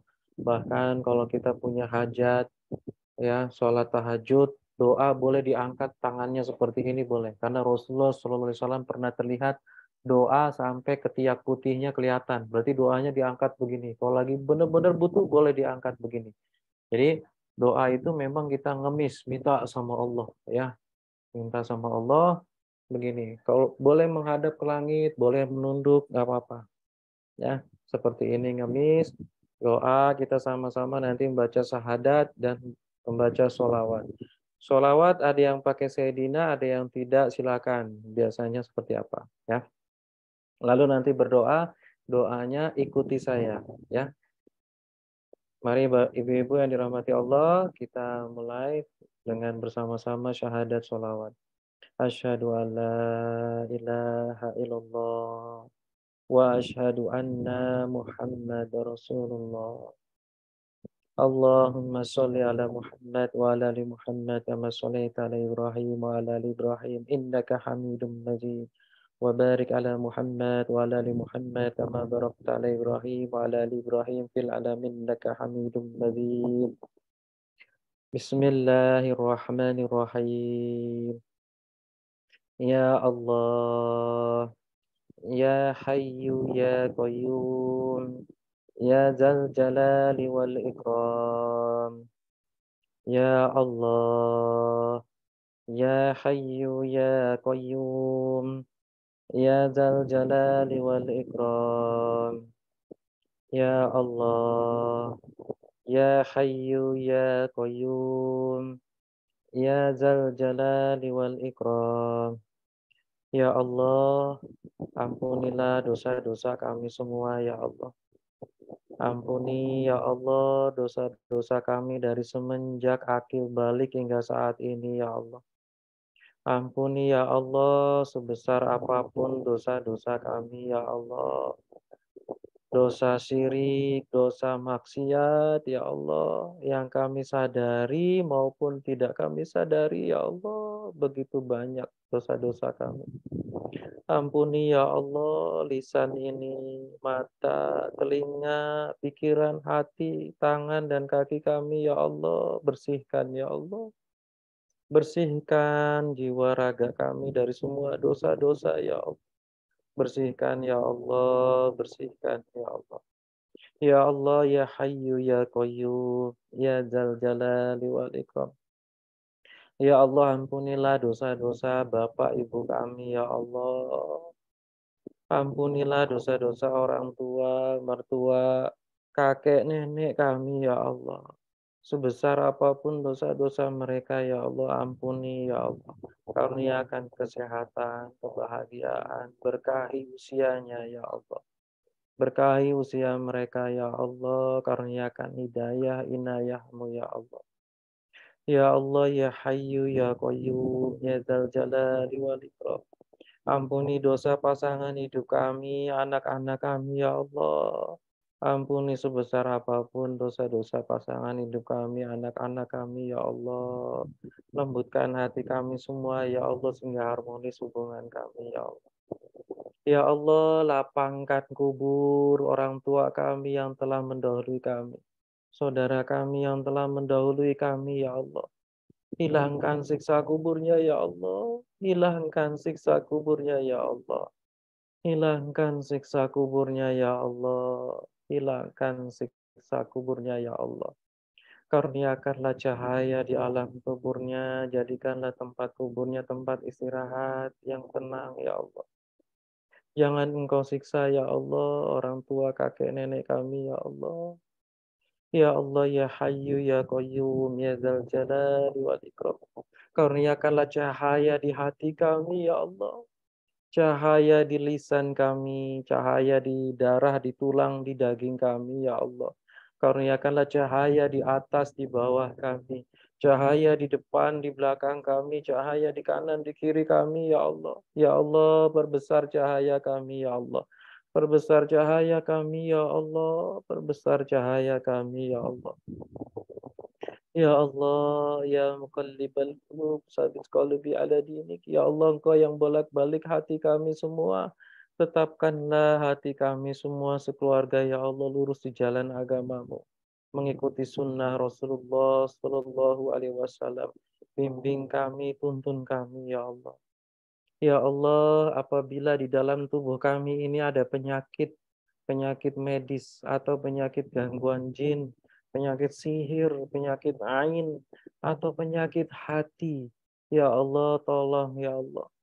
Tolong ridhomu, tolong kau curahkan kasih sayangmu kepada kami sekeluarga. Hilangkan semuanya, ya Allah. Keluarkan semuanya, ya Allah, dari tubuh kami, ya Allah. Keluarkan semuanya dari keluarga kami, dari rumah kami, dari kendaraan kami. Bersihkan, ya Allah.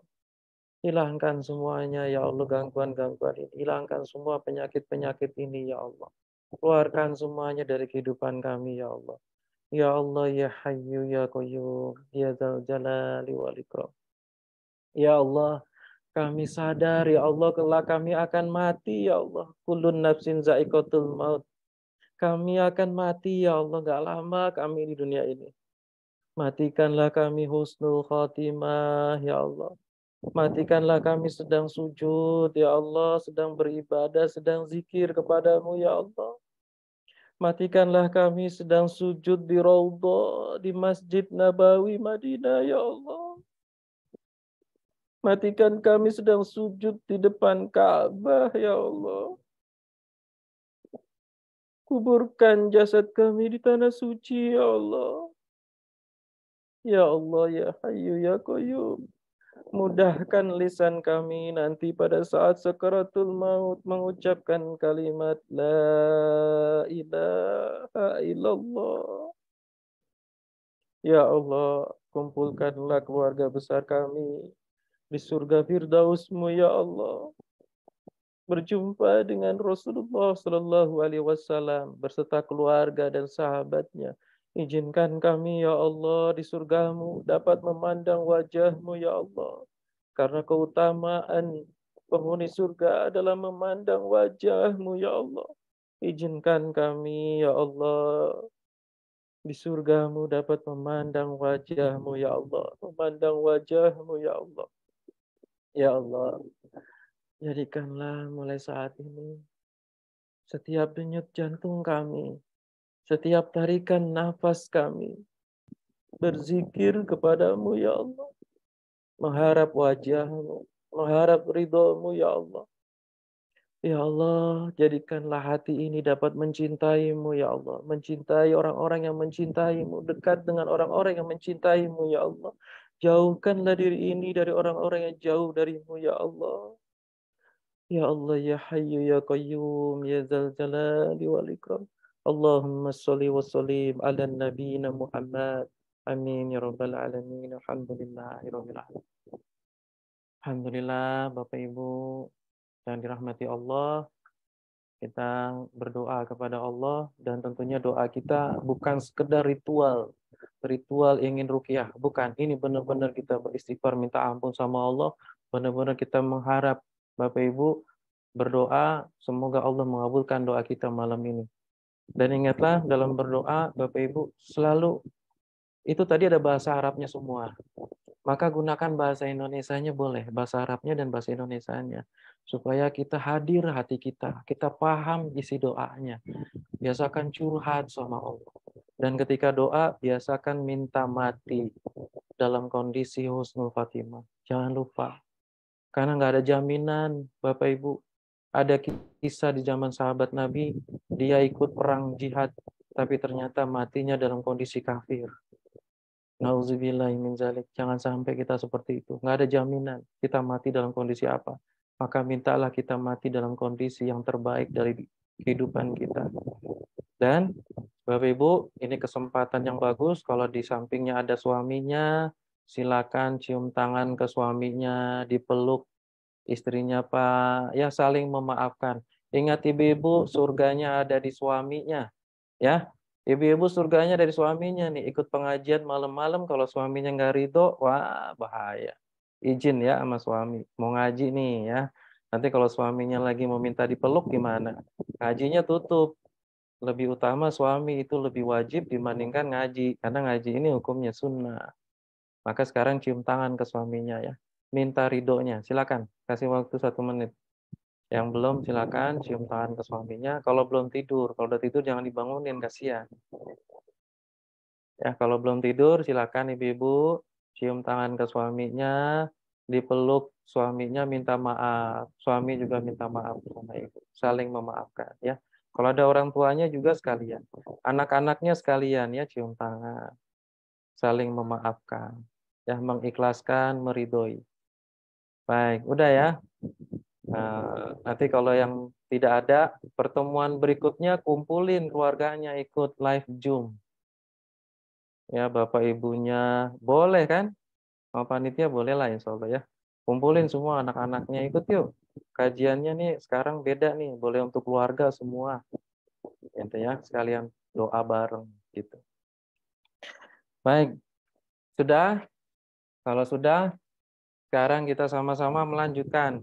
Siapkan plastiknya di depan. Kalau sudah mulai batuk muntah, keluarin aja langsung batuknya di plastik ya. Karena kan saya nggak bisa melihat semuanya dan nggak bisa mendengar Bapak Ibu semuanya. Maka batuk aja, nggak apa, batuk muntahin. Nggak usah takut kesurupan, nggak, insya Allah. Paling reaksinya tuh batuk, muntah, sendawa. Dah. Sama keringetan, udah gitu aja. Ya, detox, setannya keluar semua, insya Allah dari proses ruqyah ini. Baik, udah disiapkan semua, kita mulai. Saya mau minum dulu ya, haus. Yang haus boleh minum dulu. Siapkan airnya. Yang untuk di ruqyah, kalau ada herbal, madu atau herbal apapun boleh disiapkan, taruh di depannya dalam kondisi dibuka semua ya. Nanti ibu-ibu yang ruqyah sendiri.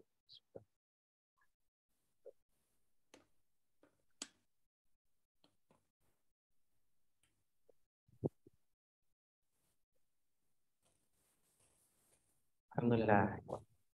Baik, kita mulai. Ibu-ibu semua yang dirahmati Allah. Kalau tadi doa kan begini ya tangannya ya.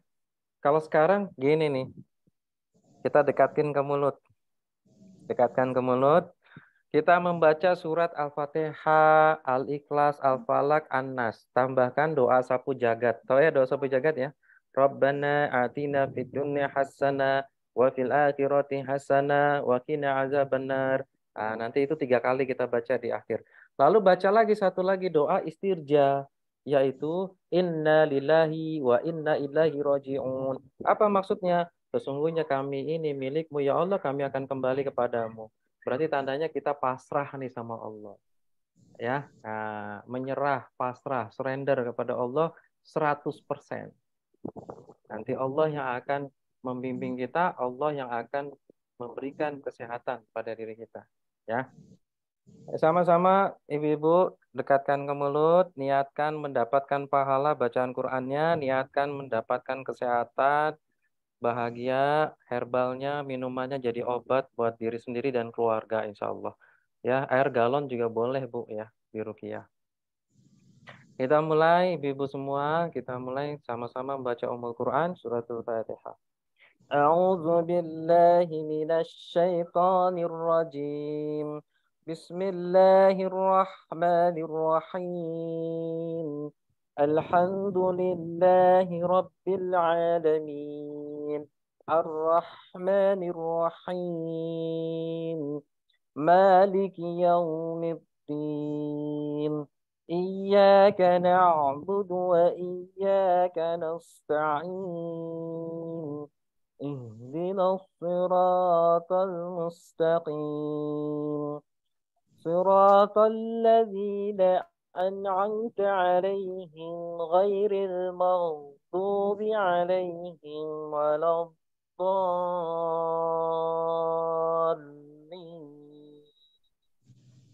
Amin ya Allah. Tiupkan. Tiupkan seperti ini ya. 3 kali. Nah, herbal air minum tiupkan.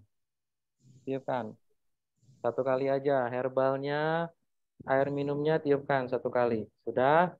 Kita sekarang baca Al-Ikhlas. Jaga niatnya, pasrahin diri kepada Allah. Kita mulai membaca Al-Ikhlas. A'udzu billahi minasy syaithanir rajim. Bismillahirrahmanirrahim. Qul huwallahu ahad. Allahus samad.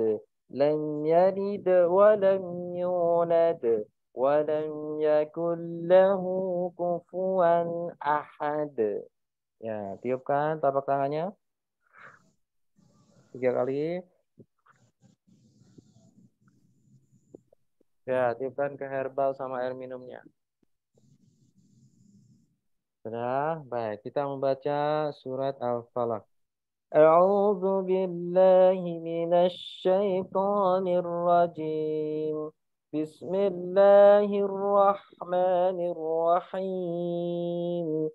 Qul a'udzu birabbil falaq min syarri ma khalaq wa min syarri ghasikin idza waqab wa min syarri naffasati fil 'uqad wa min syarri hasidin idza hasad. Tiupkan 3 kali. Tiupkan ke air herbalnya. Tiupkan semua. Sudah, baik. Sekarang kita membaca surat An-Nas. A'udzu billahi minasy syaithanir rajim. Bismillahirrahmanirrahim. Qul a'udzu birabbin nas, malikin nas, ilahin nas, min syarril waswasil khannas, alladzi yuwaswisu fi sudurin nas, minal jinnati wan nas. Tiupkan 3 kali. Nah, tiupkan ke herbal sama airnya semua ditiupkan. Sudah? Baik. Sekarang kita membaca doa sapu jagat sama istirja. Rabbana atina fid dunya hasanah wa fil akhirati hasanah wa qina azabannar. Rabbana atina fid dunya hasanah wa fil akhirati hasanah wa qina azabannar. Rabbana atina fid dunya hasanah wa fil akhirati hasanah wa qina azabannar. Inna lillahi wa inna ilaihi raji'un. Tiupkan 3 kali. Tiupkan ke airnya 3 kali. Sudah. Baik, sekarang diusap seperti ini. Bapak Ibu yang dirahmati Allah, seperti ini sambil berzikir bismillah. Bismillahirrahmanirrahim. Bismillahirrahmanirrahim. Terus di bagian kepala. Bismillahirrahmanirrahim. Bismillahirrahmanirrahim. Terus berzikir diusapkan sambil membaca bismillah sambil digosok. Ini harus ada tenaga sedikit ya. Bismillahirrahmanirrahim. Terus ya masih di bagian kepala. Kalau ingin batuk muntah silakan, nggak apa-apa ya. Batuk muntah keluarkan. Lalu wajah usapkan. Diusapkan bismillahirrahmanirrahim. Bismillahirrahmanirrahim. Terus diucapkan. Bismillah. Bismillahirrahmanirrahim. Bismillahirrahmanirrahim. Bismillahirrahmanirrahim. Telinga, samping telinga diucapkan. Bismillahirrahmanirrahim. Bismillahirrahmanirrahim. Bismillahirrahmanirrahim diucapkan ya. Terus lalu leher bagian belakang ke depan. Bismillah. Ucapkan. Bismillahirrahmanirrahim. Terus digosok-gosok ya. Dada dan perut putar. Dada dan perut ya. Ini dada dan perutnya gini putar. Bismillahirrahmanirrahim. Bismillah. Ya insya Allah semua penyakit hati, penyakit yang ada di tubuhnya keluar insya Allah. Ya lewat keringat, lewat batuk, muntah, sendawa. Ya nggak apa-apa. Insya Allah batuk, sendawa atau keringat keluar semuanya. Nggak apa-apa ya keluarin ya. Kalau ingin batuk, sendawa. Terus sambil zikir Bismillah. Sudah, sekarang angkat tangan kanan, ketiak kanan, gosok-gosok, Bismillahirrahmanirrahim. Pundak kanan, lalu diputar-putar seperti ini, ya, gosok seluruh bagian lengan kanannya, Bismillahirrahmanirrahim. Terus gosok-gosok, Bismillah. Ketiak kiri, pundak kiri, gosok-gosok, Bismillahirrahmanirrahim. Terus gosok-gosok, ya, digosok-gosok terus, Bismillahirrahmanirrahim. Sudah, gosok-gosok semua. Sekarang di bagian pinggang belakang. Nggak kelihatan, nggak apa-apa ya. Ke kamera susah soalnya. Supaya pinggang belakang. Ini suka sakit pinggangnya. Ya, bismillah. Pantatnya diangkat, yang kanan digosok-gosok. Bismillahirrahmanirrahim. Ganti, mata kiri ya. Digosok. Bismillahirrahmanirrahim. Terus pinggang samping, Bu. Sampingnya. Bismillahirrahmanirrahim. Lalu di bagian depan, rahim. Di bawah pusar. Bismillahirrahmanirrahim. Mohon maaf di alat reproduksinya. Sambil digosok-gosok, diambil zikir Bismillahirrahmanirrahim. Ya, di selangkangan, lalu di paha, pangkal paha. Jadi seperti tangan tadi, digosok-gosok seluruh pahanya sampai ke lutut, sampai ke betis, sampai ke mata kaki, ke jari-jari kaki, ke telapak kaki. Gosok-gosok semuanya, Bu. Sambil zikir Bismillah ya. Terus gosok-gosok. Sudah, alhamdulillah. Sekarang dirasain dulu badannya gimana, Bu? Lebih enteng atau ada yang sakit nggak? Coba silakan, mic-nya dinyalakan kalau ingin bicara. Rasanya gimana? Ustaz, di bagian perut. Perut panas, baik. Alhamdulillah, ala kulli hal. Tenang aja ya. Yang lainnya ada lagi? Tidak ada. Lebih enteng? Ada yang lebih enteng nggak? Alhamdulillah agak entengan Ustaz. Entengan ya, baik. Sekarang minum, airnya diminum ya. Yang tadi semuanya minum. Insya Allah, Bismillah, langsung minum. Sehat nanti. Yang perutnya panas, insya Allah nanti jadi adem. Keluar semua setannya, penyakitnya lewat segala arah. Lewat keringat bisa, lewat batuk muntah bisa. Kadang keluarnya lewat BAK, pipis gitu. Jadi kadang pengen pipis, jangan ditahan, keluarin aja tuh ke kamar mandi ya, jangan di situ. Keluarin, bismillah. Kadang suka gitu, habis ruqyah mandiri, lu kok mules ya? Ya nggak apa-apa. Keluarin ya. Kalau sakit pinggang, Ustaz? Ya, sakit pinggang, habis ruqyah sakit pinggang ya? Nih sekarang. Tadinya sakit nggak? Tadi memang pegel. Oh, memang pegel. Sekarang sakit nggak, Bu Sri? Masih pegel, Ustaz. Masih pegel, ya baik, nggak apa-apa. Kenapa? Nggak apa-apa. Kalau tenggorokan seperti tercekat gitu. Oh, baik. Ya, sudah minum dulu ya. Sudah minum air ruqyahnya ya. Sudah. Baik, sekarang kita lanjut tahap berikutnya. Ya, insya Allah yang sakit-sakit di badan, usapan tarik buang keluar semuanya. Ya, yakinnya bukan sama saya. Ingat loh, demi Allah saya nggak bisa nyembuhin Bapak Ibu. Yang bisa nyembuhin siapa? Allah. Maka yakinnya ke Allah. Saya hanya ngebimbing. Caranya begini gitu ya. Kita nyarinya pasrahnya ke Allah. Ya, pasti keluar, pasti keluar. Pasti sehat, pasti sehat. Allah mengizinkan, pasti sehat. Yakin. Kita hijrah menjadi lebih baik. Ya, hijrah menjadi lebih baik. Mulai malam ini lebih baik, besok lebih baik, lakukan amalan-amalan sunnah, ya lebih baik insya Allah. Nah sekarang dari belakang ini, ya baca Bismillahi Allahu Akbar. Perhatikan usapannya seperti ini. Ini pakai tenaga ya. Ada tenaganya ini sampai ke wajah. Sesuatu ini ditarik. Bismillah Allahu Akbar. Buang aja. Lagi ya. Bismillahi Allahu Akbar. Tarik. Buang. Lagi. Bismillahi Allahu Akbar. Buang. Lagi. Bismillahi Allahu Akbar. Wah, nah sekarang dari belakang, tapi lewat samping Bu, telinga ya, lewat sini nih. Bismillahirrahmanirrahim. Wah, kalau tadi kan lewat ubun-ubun, lewat telinga. Bismillahirrahmanirrahim. Oh, buang aja. Insya Allah pergi semua penyakitnya yang bikin sakit di bagian kepala. Sekarang bagian leher nih, satu-satu kan, leher belakang sampai ke depan gini. Bismillahirrahmanirrahim. Nah, harus diucapin ya. Bismillahi Allahu Akbar. Gitu buang. 3 kali lah minimal. Bismillah Allahu Akbar. Dah. Sekarang di bagian dada nih, dada, usap-usap dadanya ya. Bismillahi Allahu Akbar. Tarik buang. Dah, buang. Lagi. Bismillahi Allahu Akbar. Tarik buang. Buang. Lagi, Bismillahi Allahu Akbar. Tarik bawah. Ingin batuk muntah nggak apa-apa. Lalu sekarang tangan kanan lurus. Ambil dari pundak, diusap seperti ini, dorong.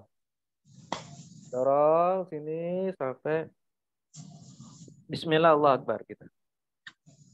Ketiak kanan, tadi kan atas, sekarang bagian bawah. Bismillah Allahu Akbar. Ya, ulang lagi ya, masih kanan, pundak kanan. Pundak kanan berarti bagian atas ya. Bismillahi Allahu Akbar. Sekarang bagian kanan, di bagian ketiak kanan sampai ke bawah nih. Bismillah. Lagi pundak, bahu kanan. Bismillahi Allahu Akbar. Yang ketiga ini ya. Baik. Lagi bagian ketiak kanannya usap Bismillah Allahu Akbar. Buang. Sekarang pundak kiri, bahu kiri. Bismillahi Allahu Akbar. Ya, Allah sehat. Yang bikin sakit di bagian tangan-tangannya. Bismillah. Lagi diulang. Bismillahirrahmanirrahim.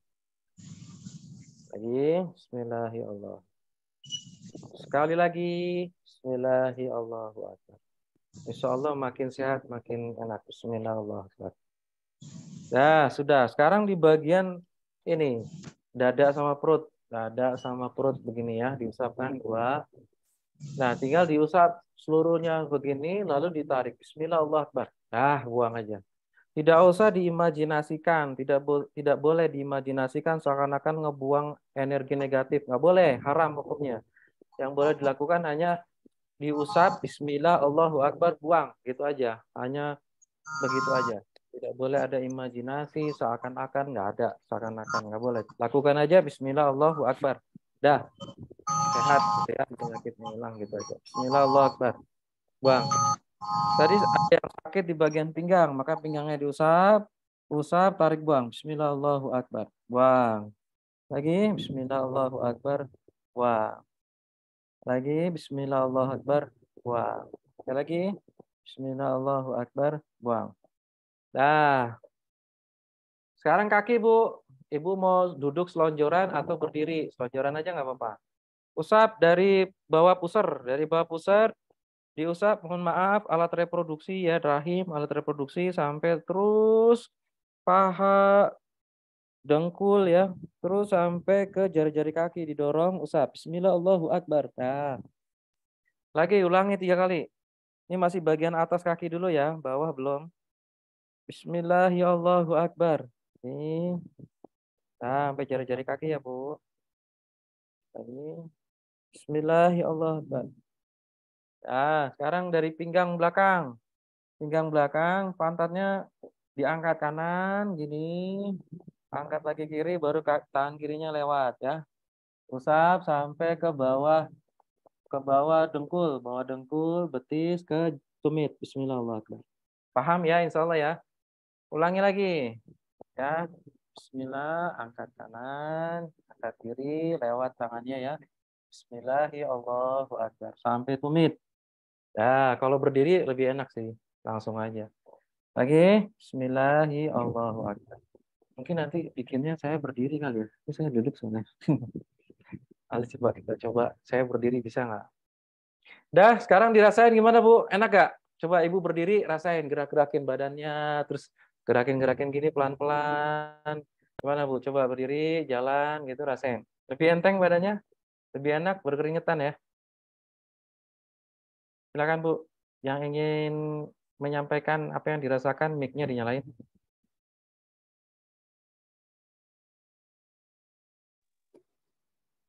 Ya, enak Ustadz, berkeringat dan Iya. lebih ringan. Berkeringat, detox ya, lebih ringan. Jangan-jangan selama ini berat badannya bertambah gara-gara jin ya. Bercanda loh ini, bercanda. Jangan dianggap serius. Nanti dianggap serius lagi. Enggak. Enak kan? Dan ini ya, Enak, apa? Ustaz. Kesurupan kan? Ada yang kesurupan nggak? Nggak ada kan? Ada ya. Ada. Yang sakit Dadanya pinggang. lebih lega, Ustaz. Ya alhamdulillah, lebih lapang ya dadanya ya. Lebih Iya, lapang. saya sering batuk malam, Ustaz. Oh iya. Batuknya kalau malam hari.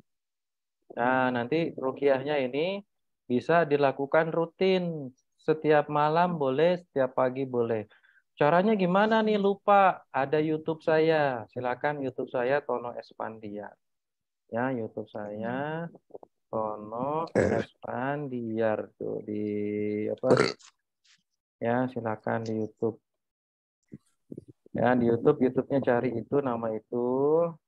Ya, nanti ibu-ibu cari ruqyah mandiri tanpa kesurupan. Di situ ada, ikuti YouTube-nya sama seperti kita seperti ini. Cuman lebih pendek kan, langsung praktek gitu ya. Kalau di YouTube itu langsung praktek, dia ada penggalan-penggalan materinya juga ada. Silakan yang lain nonton ditonton. Nah, nanti yang masih sendawa nggak apa-apa. Ini sendawa terus nih Ustaz, nggak apa-apa ya. Itu kan detox. Ada mungkin waktu itu setannya masuknya lewat angin gitu, atau bersembunyinya di perut, di lambung, di usus. Maka kadang gitu BAB, BAK, atau kentut, atau dia lewat sendawa. Atau lewat muntah. Ada yang lewat keringet. Udah yang terserah deh, dia yang penting pergi gitu ya penyakitnya. Kita nggak usah mikirin goibnya, yang kita fokuskan ibu-ibu yang dirahmati Allah harus mulai sekarang memperbaiki ibadahnya, sholat tepat waktu, zikir pagi petang dikerjakan ya. PR, nanti PR-nya selama 7 hari. Nah, nanti pekan depan kita review ya, review terapi selama 7 hari. Jadi enaknya kalau sampai beberapa kali pertemuan, 3 kali pertemuan kita bisa langsung review nih ya. Mungkin nanti dibikin grup aja di WhatsApp. Jadi saya posting ini ya materinya ya Bu Sofi ya. Iya Ustadz, Nah. udah ada, alhamdulillah sudah ada grupnya. Baik, nanti saya posting materi sama PR. Bu ya, kerjain PR-nya ya. Kasih PR. Siap Ustadz, insya Allah. Iya, kajiannya ruqyah harus ada PR. PR-nya praktek ruqyah, sedekah. Ada nanti tinggal diikutin aja. Ada tulisannya, ada videonya, pokoknya tinggal ikutin aja Ibu. Ya, yang males nyatet tenang aja. Di situ udah ada materinya, tinggal baca, ada videonya tinggal nonton. Ya, nanti ada pertanyaan di WhatsApp boleh. Kalau saya langsung bisa jawab, saya jawab. Kalau saya belum bisa jawab, sabar ya. Mungkin lagi ada pasien, lagi ngerjain tugas kuliah. Mohon doanya. Lagi persiapan mau UTS, awal November UTS, tengah semester. Doain semoga lancar ya Bu. Amin ya rabbal alamin. Semoga dimudahkan Ustaz. Baik. Ada yang ingin disampaikan Ibu? Masih ada yang sakit? Yang ingin disampaikan? Silakan. Ada nggak? Ada yang disampaikan Bu? Tidak ada? Ada ya. Kesan-kesannya? Kesan-kesannya mungkin? Boleh silakan. Saya nanya boleh. Kalau ini kita lakukan ke ibu yang sakit parah gitu, boleh ya? Tapi ibunya mungkin sudah nggak sadar gitu. Baik. Kalau ingin melakukan ke ibu, maka bisikan dulu ke ibunya. Insya Allah, antum niatkan berdoa kepada Allah, semoga ibunya masih bisa mendengar, ibunya masih bisa merespon. Maka ibu membimbing, ya membimbing bisikan, Bu, kita sama-sama zikir, doa ya Bu ya. Nah, yuk istighfar, istighfar. Astagfirullah, astagfirullah kayak gitu. Ya, terus bimbing doa. Tapi kalau bimbing doanya nggak bisa, setel YouTube saya, Bu. Dengerin ya, maka di setel YouTube saya seperti kita rukyah mandirinya agak kencengan. Minta sama Allah semoga ibunya dengar. Nah, sama-sama ibu praktekin. Pada saat praktek rukyah mandiri, kan ibu mau praktekin ke ibunya yang sakit ya, maka diusapkan ke ibunya. Usapkan semua. Lalu pada saat usap tarik buang gitu, maka ibu yang melakukan usap tarik buang dari kepala ibunya gitu. Insya Allah boleh kayak gitu. Ya, silakan. Semoga ibunya sehat ya. Semoga yang hari ini sedang sakit atau keluarganya sedang sakit, Allah berikan kesehatan. Ya, Allah berikan kesehatan ya. Yang belum punya keturunan, semoga Allah berikan keturunan yang soleh-soleh hafiz Quran. Ya, Amin ya kalau ada Rabbal yang Alamin. belum dapat jodoh, mungkin anaknya atau siapa belum dapat jodoh, semoga Allah karuniakan jodoh yang soleh, solehah. Amin. Amin ya Ya, Rabbal yang Alamin. sedang punya masalah, barangkali keuangannya masalah, maka semoga Allah mudahkan, karuniakan rezeki yang banyak, yang berkah. Amin. Amin ya Rabbal Alamin. Baik. Masya Kalau Allah. tidak ada yang tanya, kalau tidak ada yang tanya, kita tutup. Udah 9:30. Iya, benar Ustaz. Nggak kerasa Silakan ya. Ustaz. Iya, Ya. Masya Nah, Allah. kalau materi rukyah tuh begitu, nggak terasa ternyata udah 9:30 ya. Ini di Indonesia Timur udah tengah malam ini ya. Ada yang udah Iya tengah malam benar. ya. Ada 2 Benar jam. Ustaz, 2 jam lebih. Ya, 2 jam lebih dari kita. Berarti setengah 12 benar. Nah, ini Masya Allah nih, ibunya masih semangat menyimak. Semangat terus ya Bu Iya. ya. Semoga nanti terus kita bisa eh, melakukan kajian ini sampai selesai 3 pekan dan berlanjut di WhatsApp. Ibu bisa mengerjakan. Insya Allah semoga Ibu bisa memahami ilmu ini. Pemahaman ini minta sama Allah. Maka minta sama Allah agar kita bisa memahaminya, mempraktekannya, dan bisa mengajarkannya boleh. Mengajarkan ke saudara-saudara aja. Tapi jangan jadi peruqyah. Karena kalau jadi peruqyah, ibu harus ikut kelas yang khusus. Ada kode etik, ada bagaimana macam-macam diagnosa yang harus dipelajari. Ada kelas khususnya. Kalau ingin jadi peruqyah, kalau ada di sini, wah seneng banget. Cuman saya belum pernah ngajarin jadi peruqyah lewat Zoom. Belum pernah. Ya, kaderisasi Langsung ya ruqyah. Ustaz ya. Enaknya langsung tatap muka. Nah, kaderisasi di setiap daerah itu saya senang banget. Jadi kalau datang sekaligus kaderisasi, jadi kalau ada pasien di sana, ya tinggal ada peruqyah di situ yang nanganin, nanti tinggal konsultasi bagaimana selanjutnya. Nah, jadi dakwahnya jadi kayak bola salju. Oh, Ya. baik. Ustaz, mohon maaf, mau tanya, kalau yang peruqyah itu memang ada yang ahwat juga? Ada peruqyah ahwat. Cuman gini ya, kalau peruqyah ahwat itu, saya pernah bikin kelas khusus peruqyah ahwat. Ada dilemanya. Waktu itu yang banyak ikut ya masih bujangan, masih belum nikah. Dididik jadi peruqyah udah pinter, tapi begitu nikah kan nikahnya bukan sama peruqyah ya. Suaminya melarang. Ya udah, jadinya habis. Jadi kadang seperti itu ya emang harus ngikut suami. Kalau emang nggak boleh ya udah. Jadi peruqyah ahwat itu sedikit sekarang ini. Tapi ada murid saya ada yang peruqyah ahwat itu beliau sudah uzur usianya. Jadi beliau anaknya udah gede-gede, udah lepas semua. Jadi beliau sekarang ini kerjaannya dakwah ruqyah kemana-mana gitu ya di Purwokerto. Itu aktif banget meruqyah sama isi kajian ruqyah. Terus di daerah Cibubur juga ada suami istri. Sudah uzur juga, udah 50-an. Itu suami istri dua-duanya meruqyah juga. Nah itu lebih bagus tuh. Nah kalau ibu-ibu mau jadi peruqyah, suaminya mengizinkan, nggak apa-apa. Silakan. Cuman tatap muka. Gitu. Ketemu kita. Bikin kelas tatap muka Ibu Sofi. Siap Ustaz. Iya, mesti tatap muka. Ibu Sofi tinggal di mana? Di Jakarta Selatan Ustaz, di Oh, Pesanggerahan. masih Jakarta ya. Masih bisa. Iya, kalau mau bikin pelatihan masih Jakarta masih bisa. Silakan ya. Bikin pelatihan, kalau mau tatap muka boleh. Bahkan bisa dibikin Zoom sekalian kan? tatap muka, Iya, tapi sekalian live itu Zoom atau live iya. itu masih bisa. Ya, insya Allah mudah-mudahan Allah mudahkan semuanya. Baik, Bapak Ibu Amin. yang dirahmati Allah, karena sudah larut malam, kita harus istirahat. Ada hak tubuh kita untuk istirahat. Maka kita tutup kajian ini. Semoga Allah berkahi pertemuan kita. Semoga Allah karuniakan pemahaman ilmu agama ini pada diri kita dan bisa kita keluarkan pada keluarga kita.